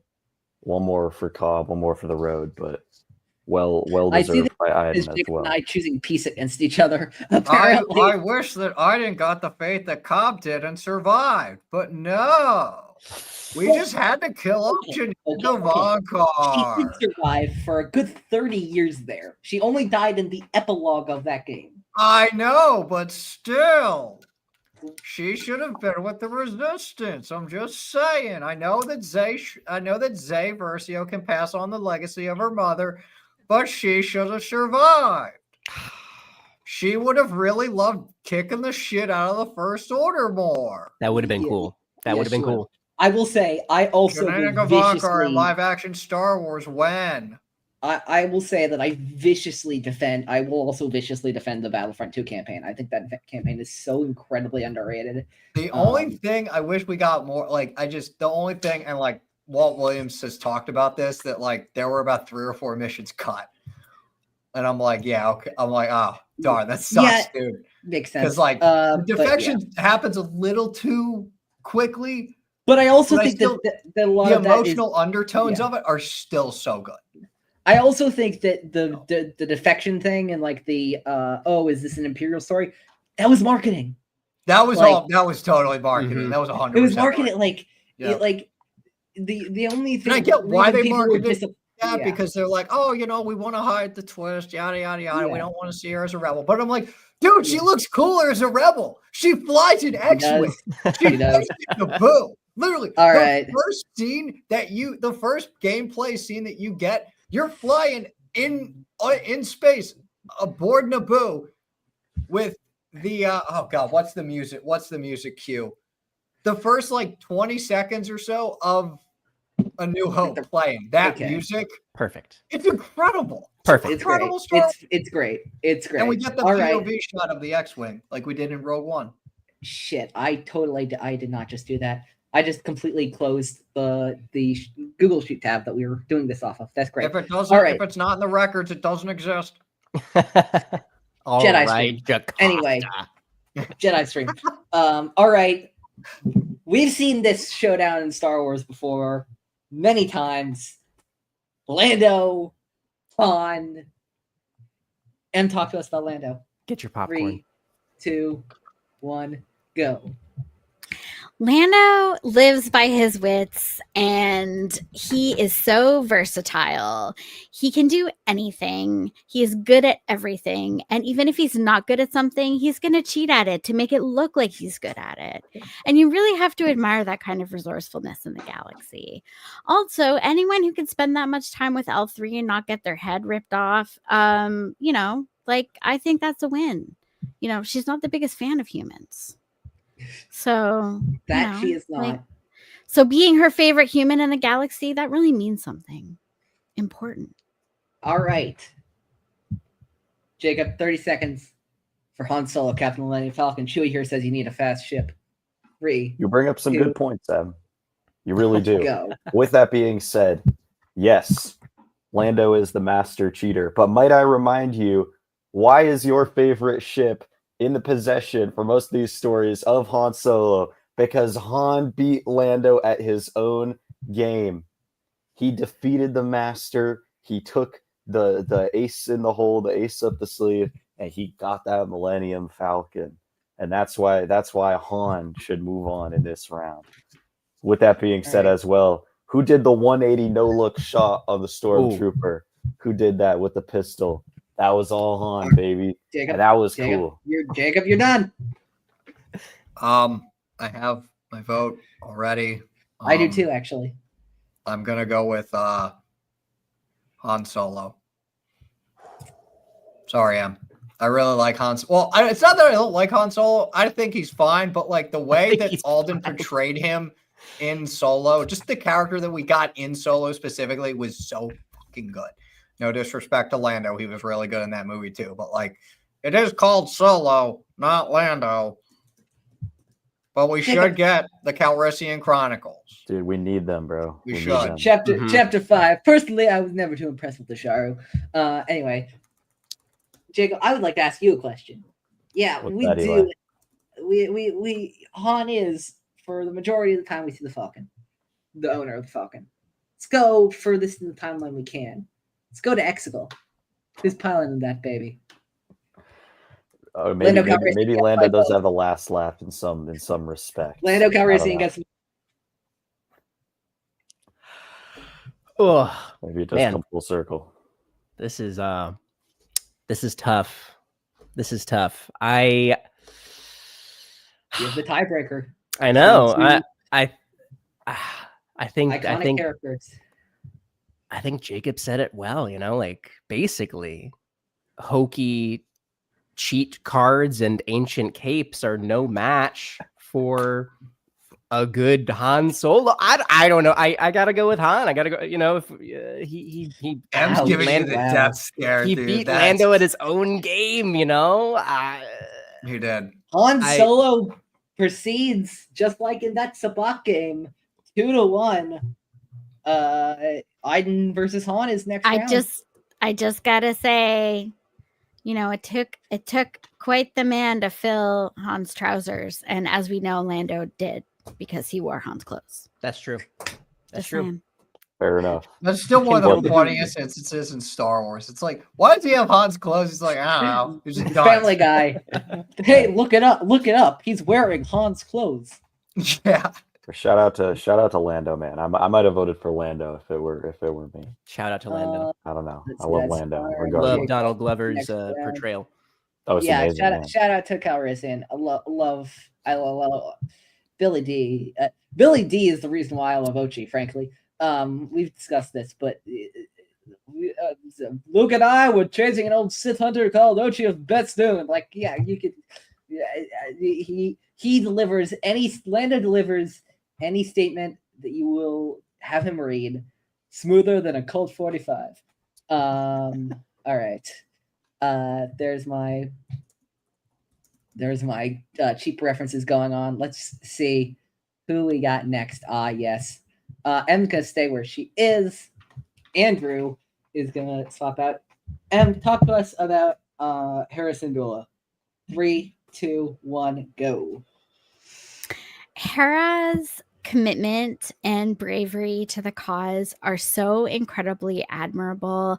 I feel like even if she hadn't been born into the family she was born into, she still would have ended up in the same position in the rebellion, simply because she has such a strong sense of justice and right and wrong, and she is so willing to submit herself to being a part of that and to All right. dedicating her energy, her time, and her life to that cause. Okay. That's it. Thanks. Great. All right. Andrew, Whatever. let's go. Let's keep going on this streak for the Grand Admiral. Let's go. 3, 2, 1, go. M's bringing up great points about commitment and bravery to the cause. We see that in Hera. We see that in Thrawn too, leaving his people, the Chiss ascendancy, in order to serve under the Empire. Kind of conning Palpatine, but it's for commitment and dedication to his people. I will also let everyone consider, if Thrawn had his way, Alderaan would still be around. We would still have Bail Organa because he did not want the Death Star. So Okay. I'm just And they also would have built a fleet of Star Destroyers that we see in Rise of Skywalker, but probably better. probably better, All right. but just food for thought. Food for All thought. right. I have Jacob my Connor? vote. Okay. I have to go with my mom, Hera Syndulla. Understandable. Okay. Jacob? Hard to She's argue with that everyone's one. mom. Listen, man. Listen, this might be the most difficult Oh, decision I've had to make all night. I don't envy Truly, you. I love both of these characters. We're right in the middle of the Thrawn season 3 of Rebels. So this is fresh on my mind too. And goodness, I can't, I think you guys have said it much better than I can, but I can't say enough good things about these two. With that being said, I'm choosing Hera for this one. I'm going with Hera. I'm gonna jump in really quick. This matchup is championship round material, in my opinion. Yeah, this is In sort my of an opinion. early. This is early for. This is the one of those heavy early matchups. This round is very complex, and handling it is a very sophisticated endeavor. I must design to handle it with very great strategy. Even though I face a dissenting loss, I must go forth and champion my organ-loving Grand Admiral of Long Live the Empire. Crank up the volume. Crank it up. Crank it up. Harrison Dula advances. That was, I do not envy the votes there. M, well fought. Oh, this was easy Thank for you. me. Same to you, my friend. Oh, I'm not gonna lie, this was easy for me. I absolutely adore Hera. I was speaking I to love Hera. Eli and Jacob. That's fair. I love Hera. My vote for Thrawn was very narrow, and mostly nothing to do with Hera, but the fact that Thrawn may be my favorite non-Force sensitive character in Star Wars. Hera is going on to the next round, facing off against one of two other space mothers in addition to all of their other qualities.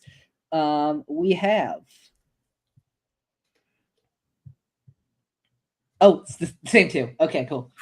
Just a little switcheroo. Just a little switcheroo. Andrew, talk to us about Padme Amidala.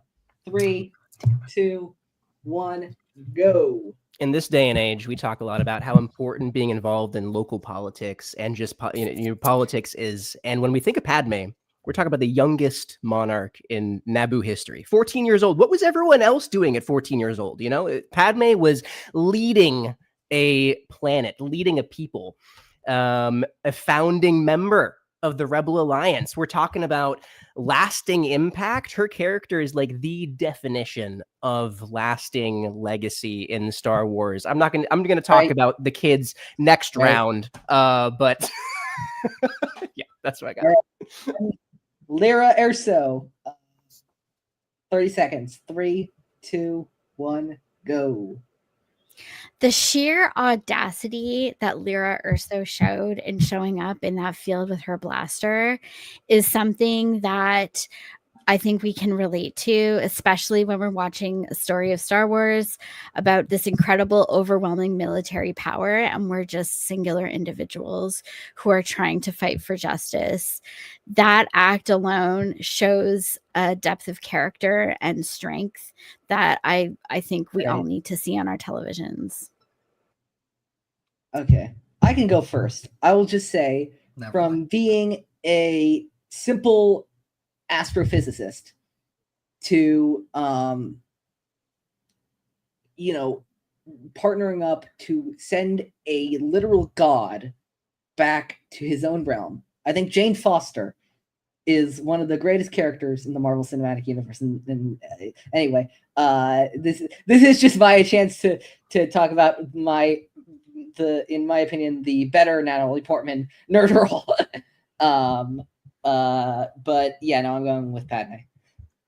This one's a little more difficult for me because the fact is that Lyra's legacy is passed on through Jen, however short it may have been, unfortunately. Damn you, Star Wars. And Padme's legacy, I would argue, part of Padme's legacy, I'd argue, is passed on through the handmaidens that we see in the 2020 Darth Vader comic. Shout out to which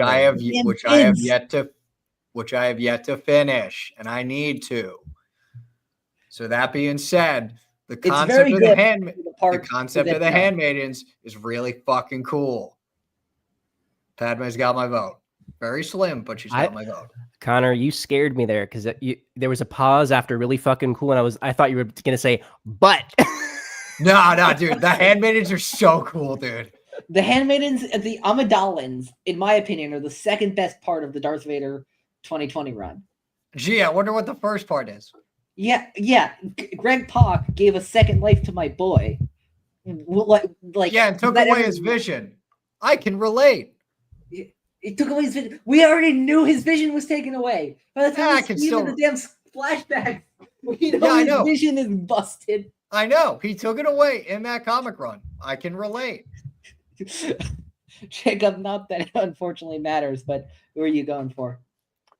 Oh, geez. I'm going with Padme. She survived so many assassination attempts in the Clone Wars. It's remarkable. True too. Ooh, that's true too. Yeah, that's true. Padme Harrison Dula versus Padme Amidala is our God next round. damn it! That's my also gosh, dude. championship Oh, caliber. no. What is this? Damn What it. is Oh no.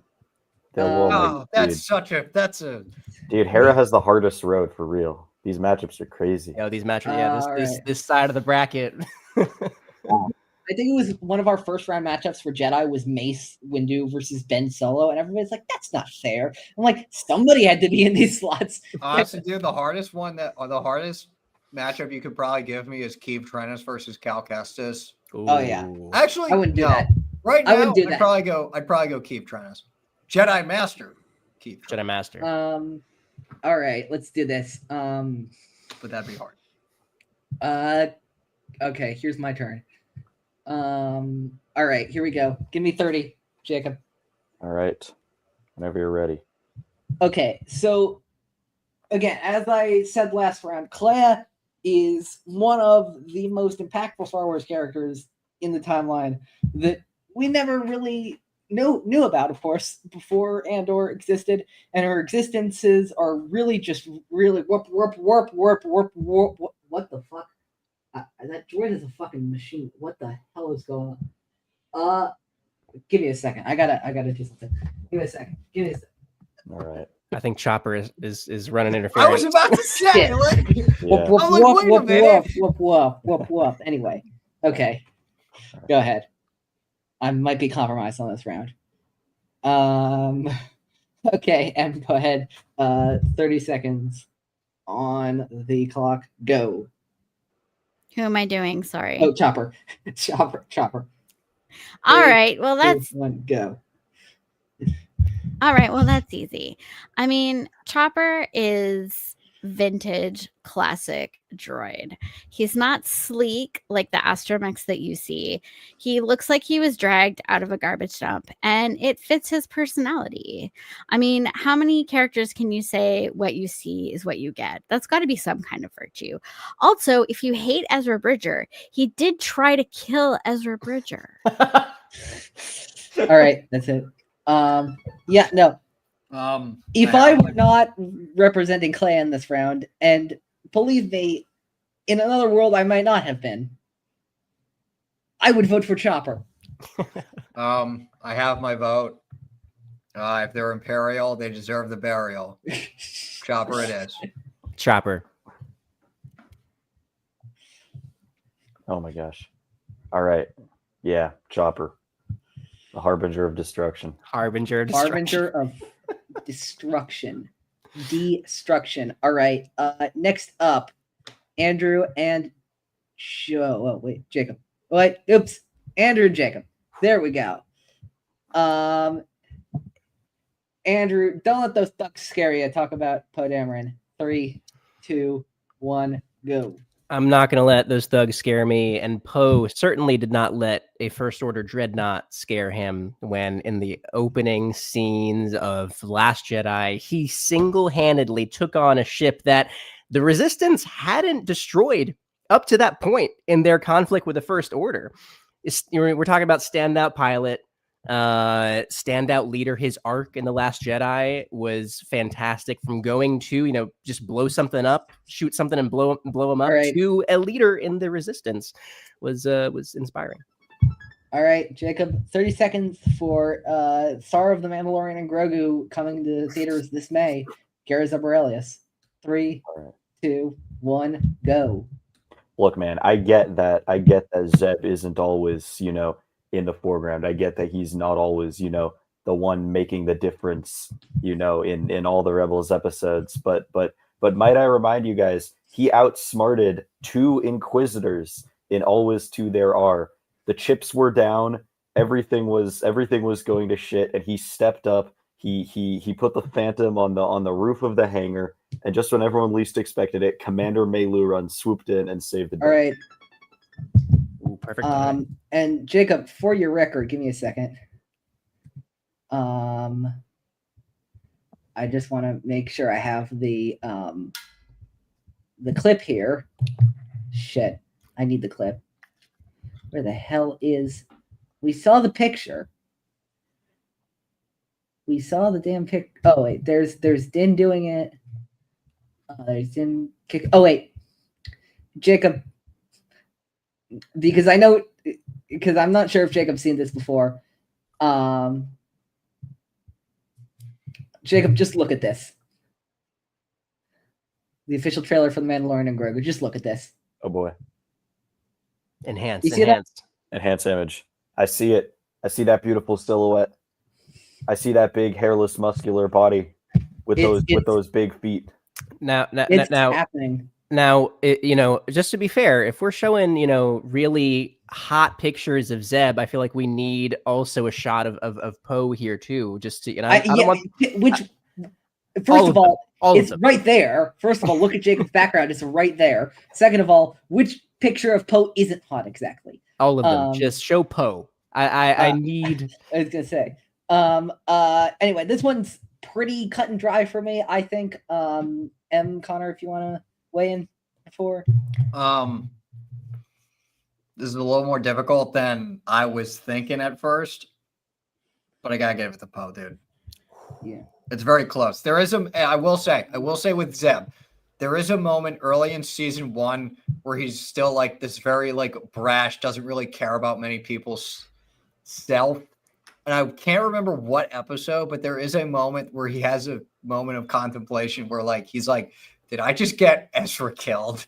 And it's like deep, at least for me. I don't think it's a very short moment, but like, damn.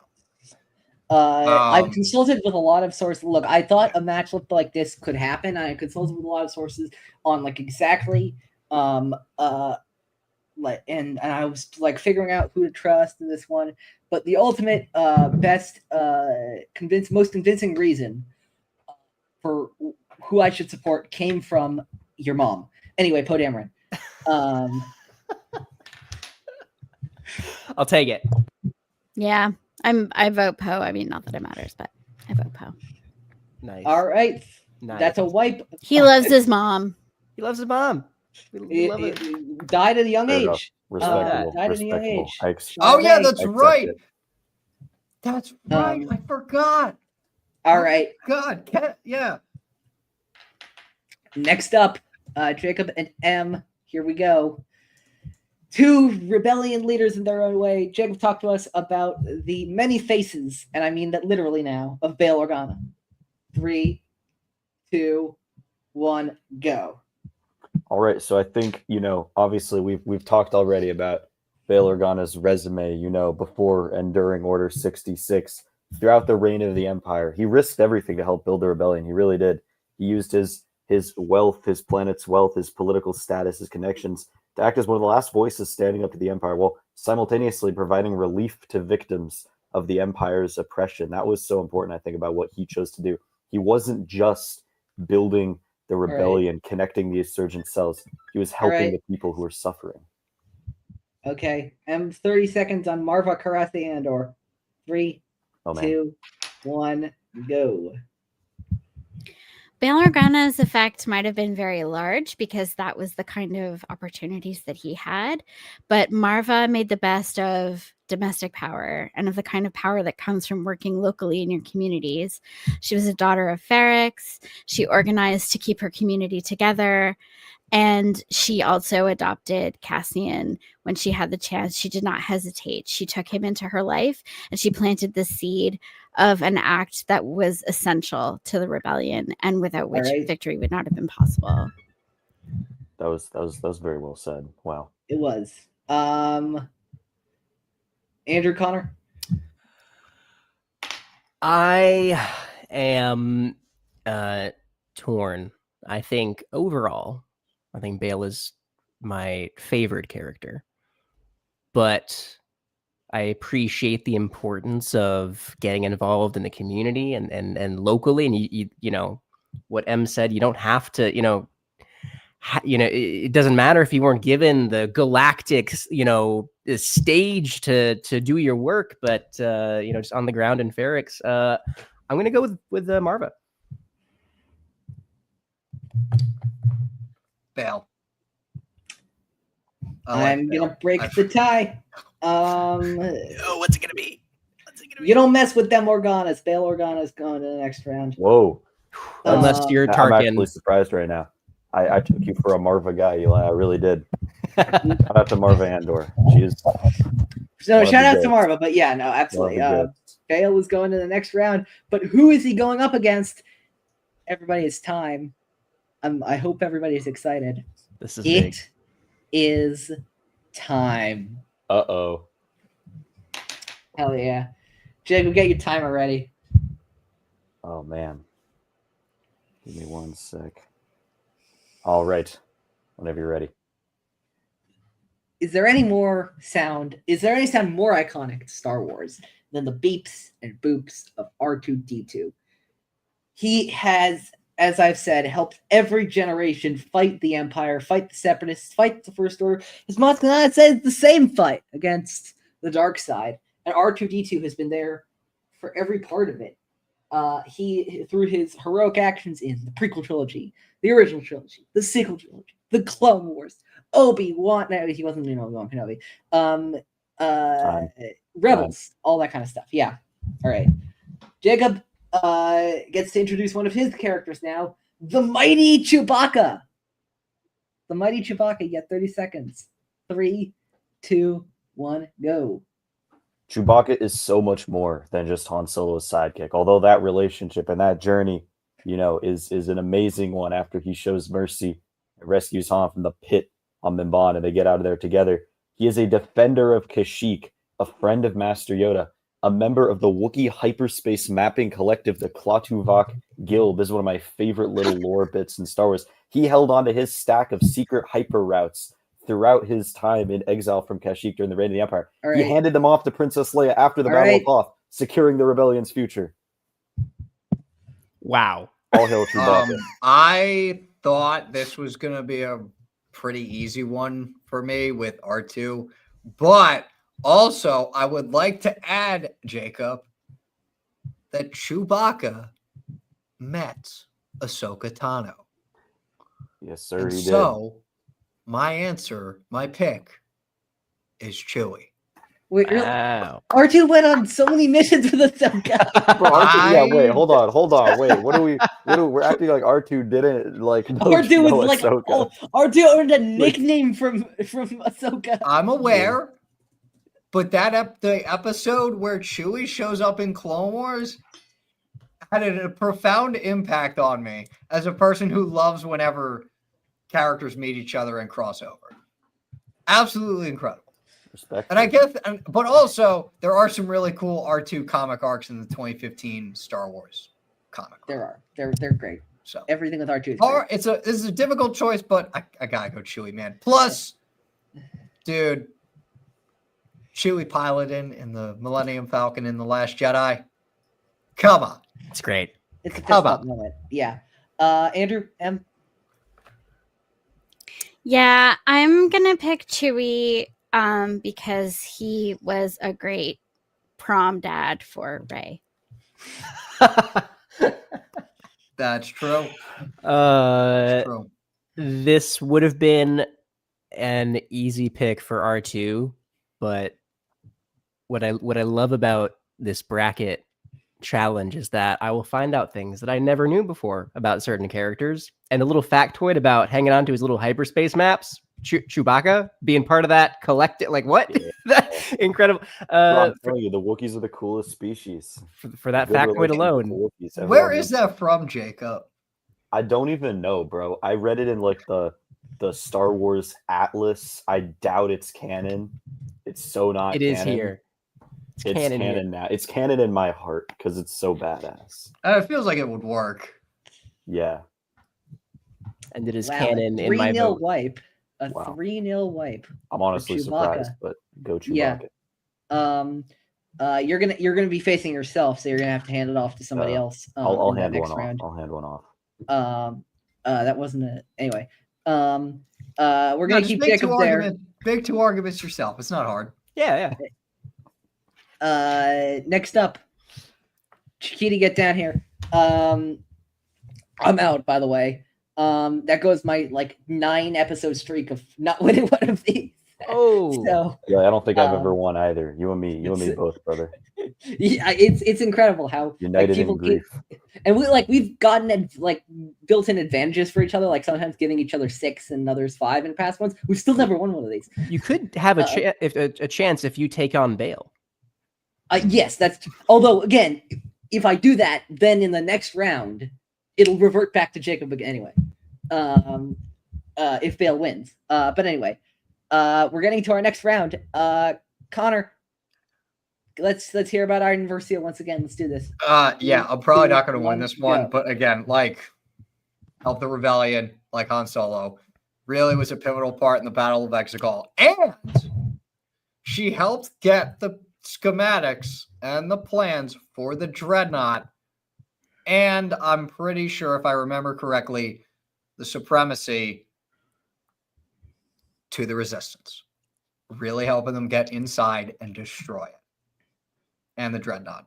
And both of which are very important, which helped Poe Dameron destroy it and begin his arc in The Last Jedi. She's a very underrated but vital part of the rebellion and resistance. All right. Appreciate that. I don't know. That's all I got. I'm probably not winning this. Jacob, Han Solo in 3, 2, 1, go. I mean, we want to talk about the Death Star. We want to talk about taking down the Death Star. Let's talk about Han Solo when all seems lost, when Darth Vader is closing in on Luke Skywalker in the trench. Han Solo popping back in, swooping back in the space equivalent of a 50-year-old Winnebago with a Ferrari V8 under the hood and taking out Darth Vader. That's what Han Solo does. Furthermore, shout out to Alden Ehrenreich. Solo was awesome. Definitely one of my most improved movies in terms of how much I've grown to like it over the years. So think about that as well. All right, everybody. Andrew, I'll hand it off to you both.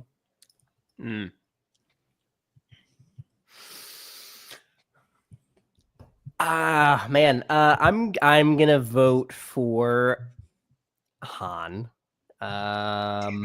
I think the swooping in with the Ferrari V8 win a bit that great moment. But I love that you mentioned Alden Ehrenreich's performance. Solo 2 has grown on me. Like each time I watch it, it's like, wow, that's cool. That's cooler. That's even, so yeah, Han has my vote. Yeah, Han has my vote too. Damn it. Okay.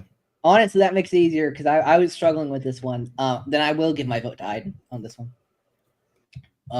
Yeah, no, it was a good fight though. Yeah, Those that are was good points good. for Aiden, and I do Yeah. love Yeah. Aiden as a character. It was I a tough dearly decision. love Aiden. Next up, M and Andrew. M, talk to us. Also, I want to say Iden killed Hask, so. Oh yeah, that's a bonus. Yeah, shout out to Iden, man. M, I'll just say this. Informa sapon. It's a hera singular. All right, 3, 2, 1, go. So I've talked a lot about Hera's stellar ability as a pilot and about the way that she operated like in outer space with her crew, strategizing and keeping everyone together like a family, attending not only to like their brains, but also to their hearts and friendship. But also she was, as we saw in Ahsoka, she was also brilliant at navigating the military command situations that she had to confront. Right. Dealing with Xiono's opposition. And am I done? Yeah. Okay, sorry. No, we're good. Andrew. Padme Amidala. 3, 2, 1, go. I love we're looking at someone who multifacetedness of a character, someone who can be the moral force of the Republic in the Senate chamber while also being really incredible in combat situations. We're thinking about how Padme took the initiative while 2 Jedi, a master and a knight, or what we're babbling about what to do, still tied up, and she was already climbing up that column, taking action as a politician and as a combat person in that instance. So she can do it all. They both can do it all, but So Padme can do it more. I have my vote. I do too. Um, Connor, go ahead. Again, I'm very, very, very biased. Twi'lek's man. Well, just picture Ayla Padme Ayla- as Ayla- a Twi'lek. Yeah. Their name is Ayla Secura and Harrison Dula. I'm going all with right. Harrison Dula. Jacob, go ahead. Oh God, dude, bro. I do not envy this at all. Or I can go if you if you Look, want me to man. go first. Look, man. This is as tough as it gets in terms of decisions. You know, on the one hand, you've got Padme, who always has the new drip, the styles going crazy, outfit changes, fashion demon, fashion killer. On the other hand, like, does she ever wash that suit? That's like, bro, like, I don't think we ever see her in another outfit in Rebels, except for like maybe when like, does she? I don't even know if she changes into like any other outfit when she's like on. Yeah, man, I don't know. I don't know, man. This is really hard. I think No. I'm gonna go with Hera for this one. All right. I'm gonna go with Hera. Understandable. When I was at a protest the other week, I posted the quote, "This is how liberty dies," with thunderous applause from Padme Amidala. Except for no, wait, I didn't. I wrote, "We have hope that things can get better, and they will," from Harrison Dula, Ooh. and that's a clean sweep. Oh, clean sweep. Okay, Man. well, all right. So next time I will do my research on Connor's preferences to Twilight. Andrew, my first ever Star Wars crush was Ayla Secura. It was over for me right then and there. This All right, matchup. let's do oh, this. tough. Let's Yeah. do it again. Let's do it Oh. again, Andrew and M. Andrew, talk to us about Poe Dameron. 3, 2, 1, and go. If we're thinking about the thread that connects the Rebel Alliance to the Resistance, we're thinking about Poe Dameron, born on Yavin 4 at the heart of the rebellion, and continuing on, the son of a standout Rebel pilot, the son of a Rebel Special Forces commando, and he goes on to be the pilot of the Resistance, the leader, the general of the Resistance when we're going into Rise of Skywalker. He is the thread that connects past, present, the struggle against the Empire, the struggle against the First Order, and he's hot. All right. M, I can't believe this character's gotten so far.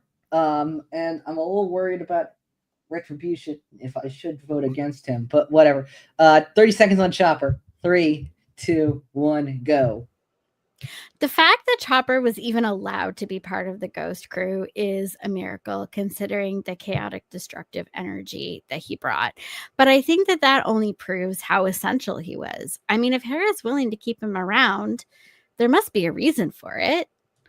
So, if you're disrespecting Chopper, you're really doubting the judgment of Harrison Dilla. And I don't think we want to go there. All right. Give me a second. I'm just gonna make sure to deal with some stuff. Give me a second. I like Chopper a lot. Shit, But I- shit. Parts in Last Jedi and in parts of Rise of Skywalker, I was really impressed with. We've had a bit of a situation here. Give me a second. I'm voting Poe before he can hurt me again. Give me a second. Oh shit! So, Um, so Chopper actually is attacking, burning down his Chopper house. is in Eli's home. Apparently, we can add home invasion to the Long list. laundry list of crimes he has committed. And also, Shara Bay, man, wolf. Pose my vote. Yes. So. Okay, well, Shara Bay, not only wolf, but also like the goat. Was So. Shara Bay a Twi'lek? No, but it's Shara Bay, No, dude. she wasn't, but she's beautiful. All right. I heard another for Poe. Yes. Jacob. I gotta go with Poe as well. I think Chopper's run Clean sweep. has to But come to an end at also- some point. Might as well be now. Poe and Chopper And I together. love Poe. I would like to see it. Yeah. I'd be very Oh my interested. in gosh, seeing that it. would be slapstick. Like, that would be hilarious. Someone. If someone Chopper wrote was that. Poe's astromech. Oh boy, dude! If he was the astromech, during the Dreadnought attack. Oh, that would have been chaotic. They would have taken out all the other Star Destroyers too. It would have been it would have been a clean And sweep of the First Order. And then flown to Exegol and taken all of them out as well. Yep, just actually taking out Palpatine. They would have taken him out. Yeah, it would have been bad. Next one. All right, Jacob. Give me a second. I'll give you a minute to think while I figure out where my other AirPod went flying in the sketch I did about Chopper took it. Invade my home. Yeah. Jacob, who do you want to represent who? Oh, okay. Yeah, Bail and Chewbacca. You know, I guess I've talked about Bail twice already and Chewbacca once. Who wants to take up the mantle for Bail? I want Eli back in this fight. All right, I'll do it. I'll do Eli, it. I'll you got absolutely Bail. do it. Oh. Let's do this. Oh, he was waiting. He was waiting for that. He was ready. He said, "Put me, coach. Put me in. Put me back." I'll do in. it. All right, give me 30. All right, 3, 2, 1, let's go. Bail Organa is such a foundational character in Star Wars. Who, like, Leia got all of her wit and charm from her parents, absolutely, but Bail played a huge role in that. The scene in which he reassures Leia of her worth as an Organa, even though she belongs to one of the most powerful families in the galaxy, in Obi-Wan Kenobi, it's just such a beautiful display of his compassion. All right, go ahead, Jacob. In 3, 2, 1, Chewbacca. Okay, so the thing about Chewbacca, first off, I think I neglected to mention during the previous R2D2 Chewbacca round, there may be one sound more iconic than all of R2D2's noises, and that's I can't do a very good Chewbacca impression, but I mean, like, he is a constant throughout Star Wars. He's always there. He's a present. He's there to pick people up when. All right, that's it. Sorry, Jacob. Sorry. All good. Sorry, I was watching the timer. Let the chips fall as they may. I spent my time doing a Chewbacca impression. All right, 3 of you. What are you thinking? This one's actually pretty difficult for me. I'm not gonna lie. Who's going to the?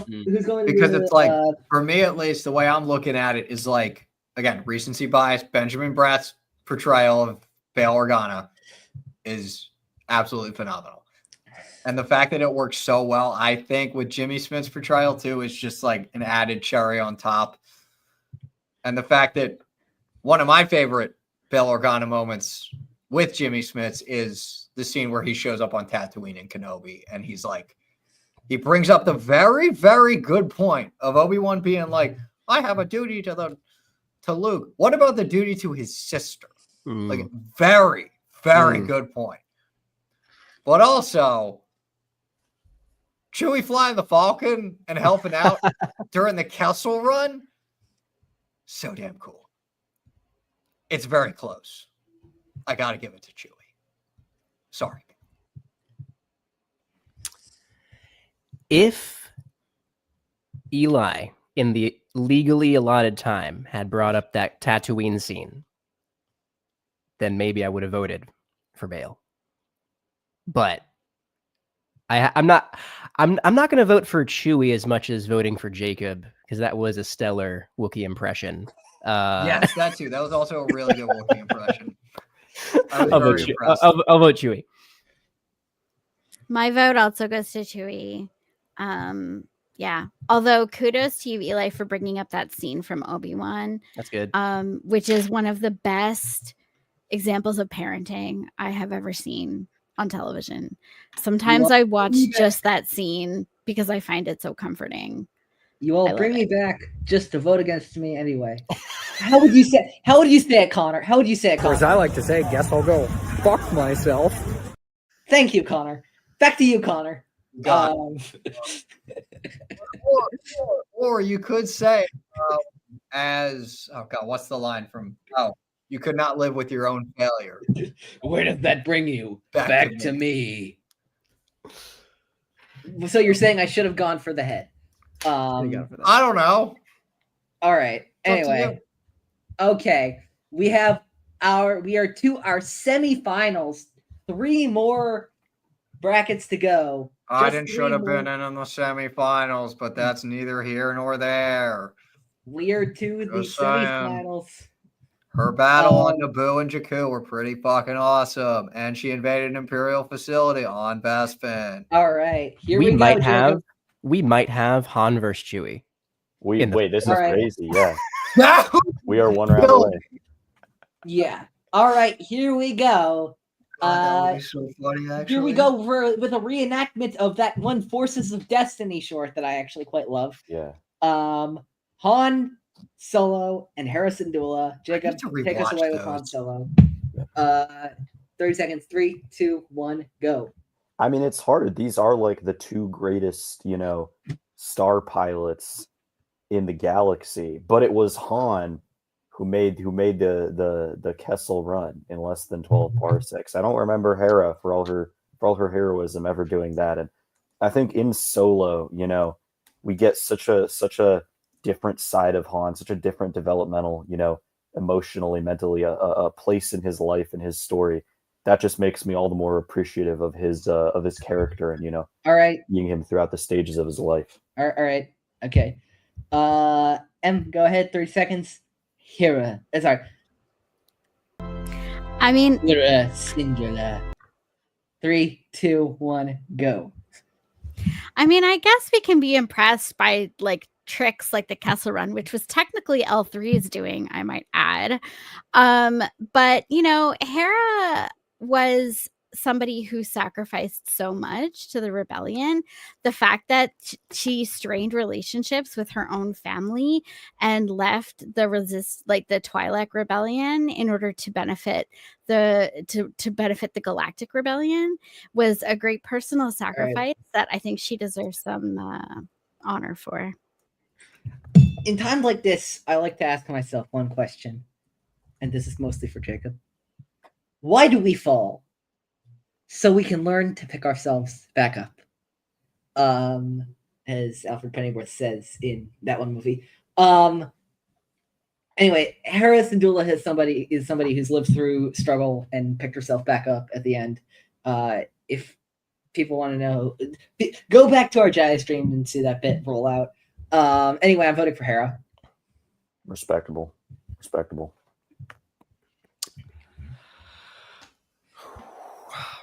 Connor, how you feeling, man? How are you doing today?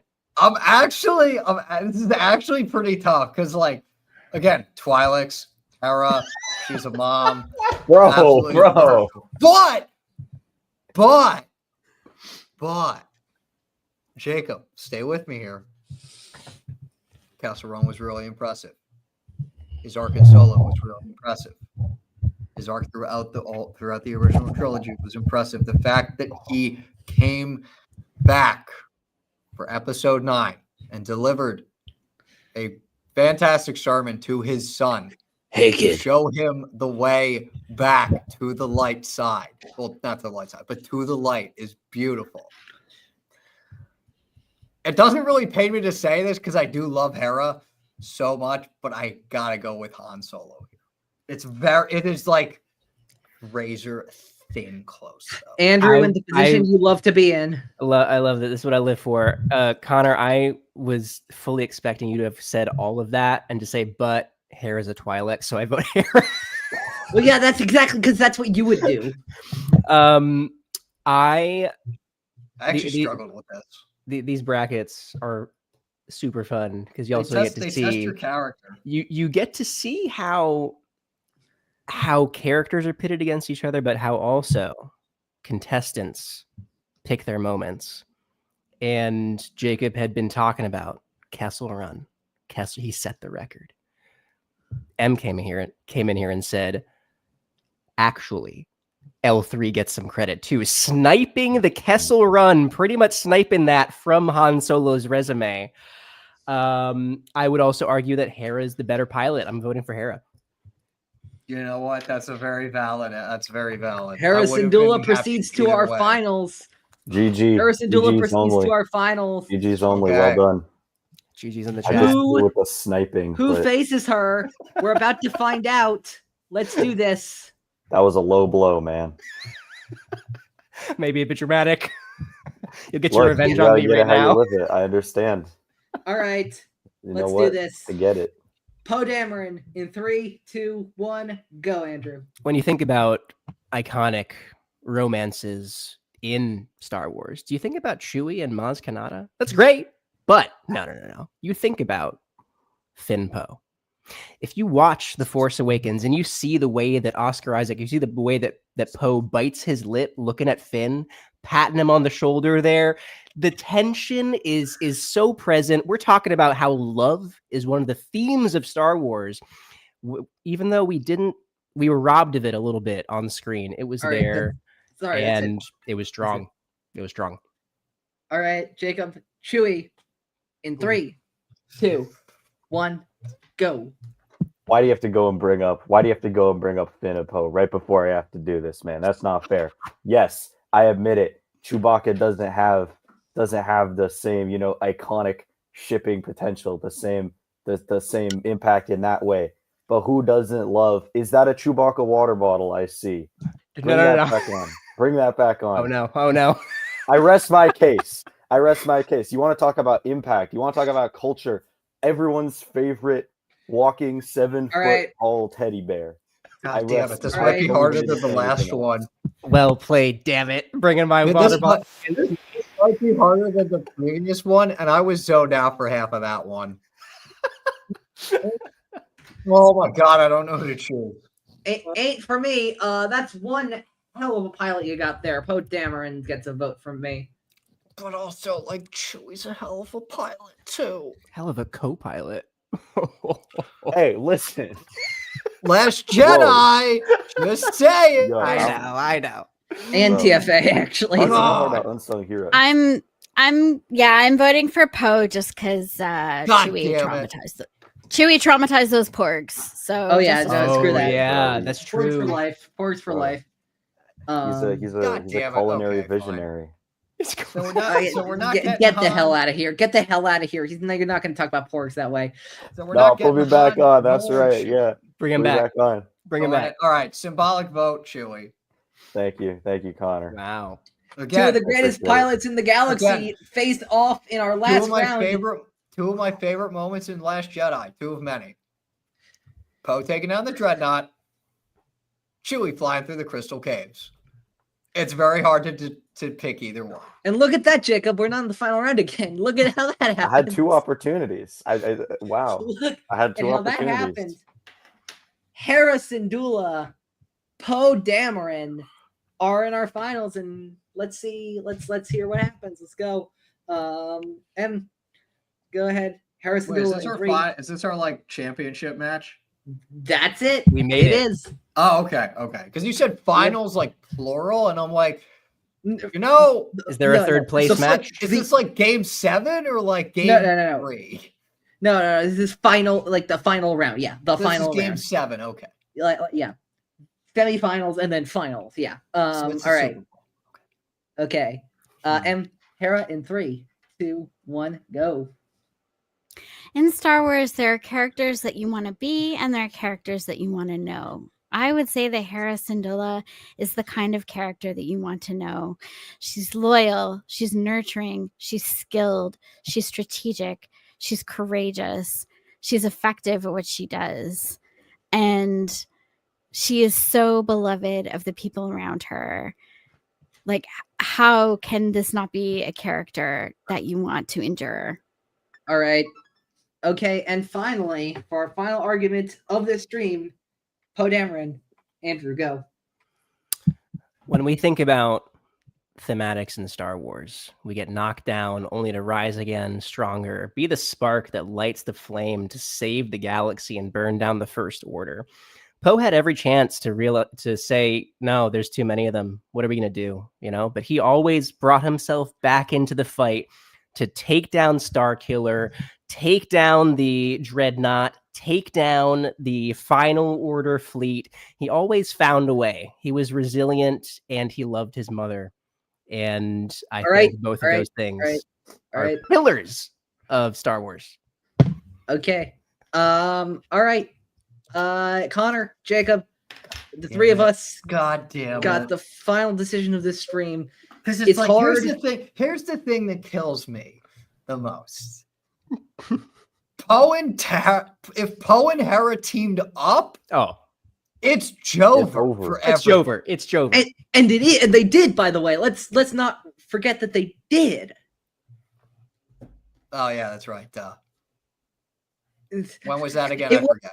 So Jover for the First Order. Oh yeah. When they teamed up, and the Final Order when they teamed up on Exegol. They're both generals. Okay. And they're both General. very, very good at their jobs. Don't say it. But only Listen, one man, of them is a Twi'lek. I'll go with my inclination here, man. It's got to be Harrison Dula. Just not even because of that. Not even because of that. There's just a nurturing, a nurture nature, just incredibly nurturing, loving attitude to her character that when I started to rewatch Rebels, I haven't finished it. I started rewatching like 2 years ago, and I haven't even started season 4. But like that was the one thing I really just noticed. I was like, wow, Hera is just like the one thing I took away from Rebels is that like I would go to bat for Hera. Same. And I would definitely love to be in her presence because I know she would care for everyone around her. Poe would too, but just there's just something with Hera that I'm just like I would feel very safe and warm around her. That's touching. Jacob? Also, she's a MILF, so that helps. You make it so hard for me to agree with you, Connor. You make it so hard.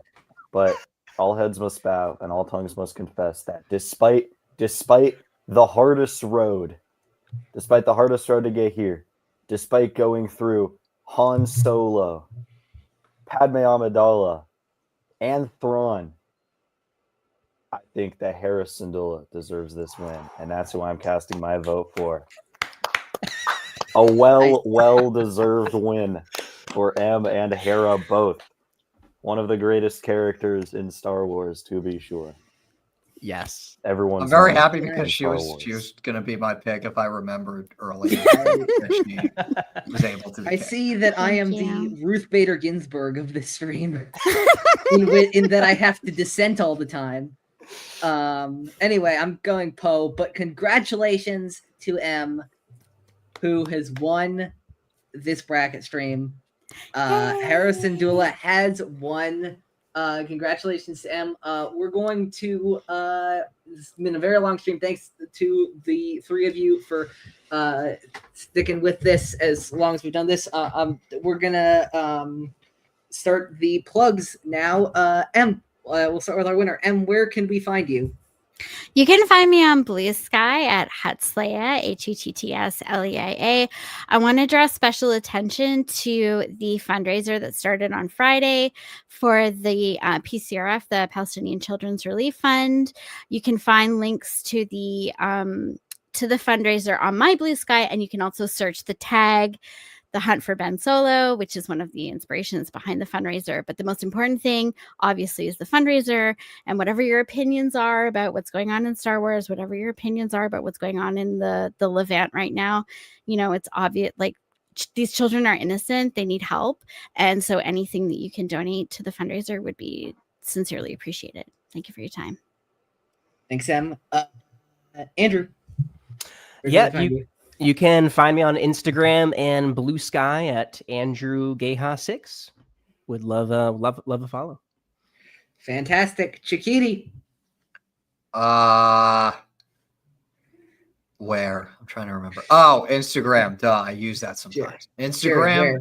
Instagram, Conman JFO, BlueSky, and not really Twitter. That's deactivated right now, but I somewhat go on there. Not really. Anyway, BlueSky, Depa Banana.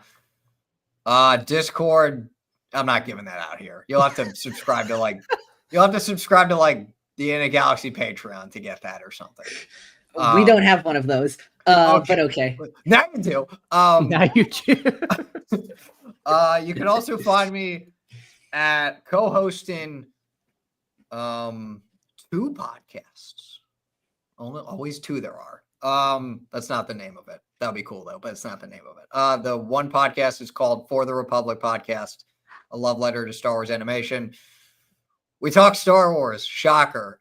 You can find For the Republic over on YouTube, Instagram, Facebook, Twitter. Twitter, BlueSky, and anywhere you really listen to podcasts. And then the other podcast I co-host is Knights of the Nerd Republic, part of the Nerd Academy Podcast Network. Pretty much same thing. YouTube, Apple Podcasts, Spotify, Twitter, Instagram, all the social medias. Follow us there. Got some cool stuff coming. I don't fucking know. And then I co-host with Eli for Epic Confrontations, of which I was a former competitor. And now I write and co-host. New match out Tuesday, I believe. I like writing questions. It's very difficult fun. Questions. Very difficult questions. I take evil pride in it. Yes, he does. All right. Wait, shit. How do I do this? All right. This is how we're doing this. All right. That's gonna be it for this episode. For this live stream, Star Wars in the Galaxy. Be sure to watch out for our next stream, where M will join our pantheon of champions from all of these bracket streams we've done, to talk about. I think our next one. I want the next one to be the best of Star Wars characters. So we'll just do a Star Wars characters from all walks of the canon. And we'll debate those, and that'll be coming very soon. I don't have a specific time for that. We'll figure that out with our other champions, as you might call them.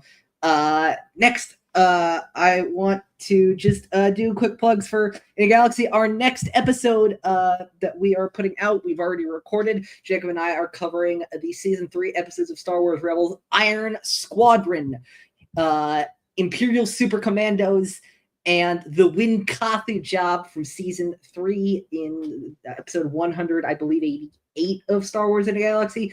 That's recorded. That will be out Friday. Epic Confrontations, I already mentioned, will be out Tuesday. I would also like to plug the Bombad cast this Thursday. Will be doing its 6th annual Creepypasta stream. I bring that up because last year I shared an original short story I wrote on that stream, and this year I will be doing it again. So stay tuned for the Bombad cast. I will be putting out my new original story called The Greatest Creation, which will be up on YouTube and AO3 shortly after. I'm very excited for everybody to see what I've done and what all the other writers on the Bombad cast who have pitched their stuff to the Bombad cast and will be read there have done. In the meantime, you can follow In a Galaxy on BlueSky, mostly at inagalaxypod.bsky.social, and on Instagram at inagalaxypod. You can listen to us everywhere. All of our listening stuff is in the description of this live stream as well. Let's see. You can follow my Linktree, linktr.ee/_Ochifan327 is where you can find all my stuff. And I think, please subscribe, leave a like on this video on this live stream if you enjoyed it. Leave a comment. Subscribe to this YouTube channel, click the notification bell so you can get notified of all future Star Wars in a Galaxy and Epic Confrontations videos and live streams. Jacob, do you have anything else before we close this thing out? No, thank you to all of our wonderful, wonderful guests for coming on and making it, as always, worthwhile and really, really, really, really fun for us to keep doing this. All right. Thank you very much to everybody again, and may the Force be with you always.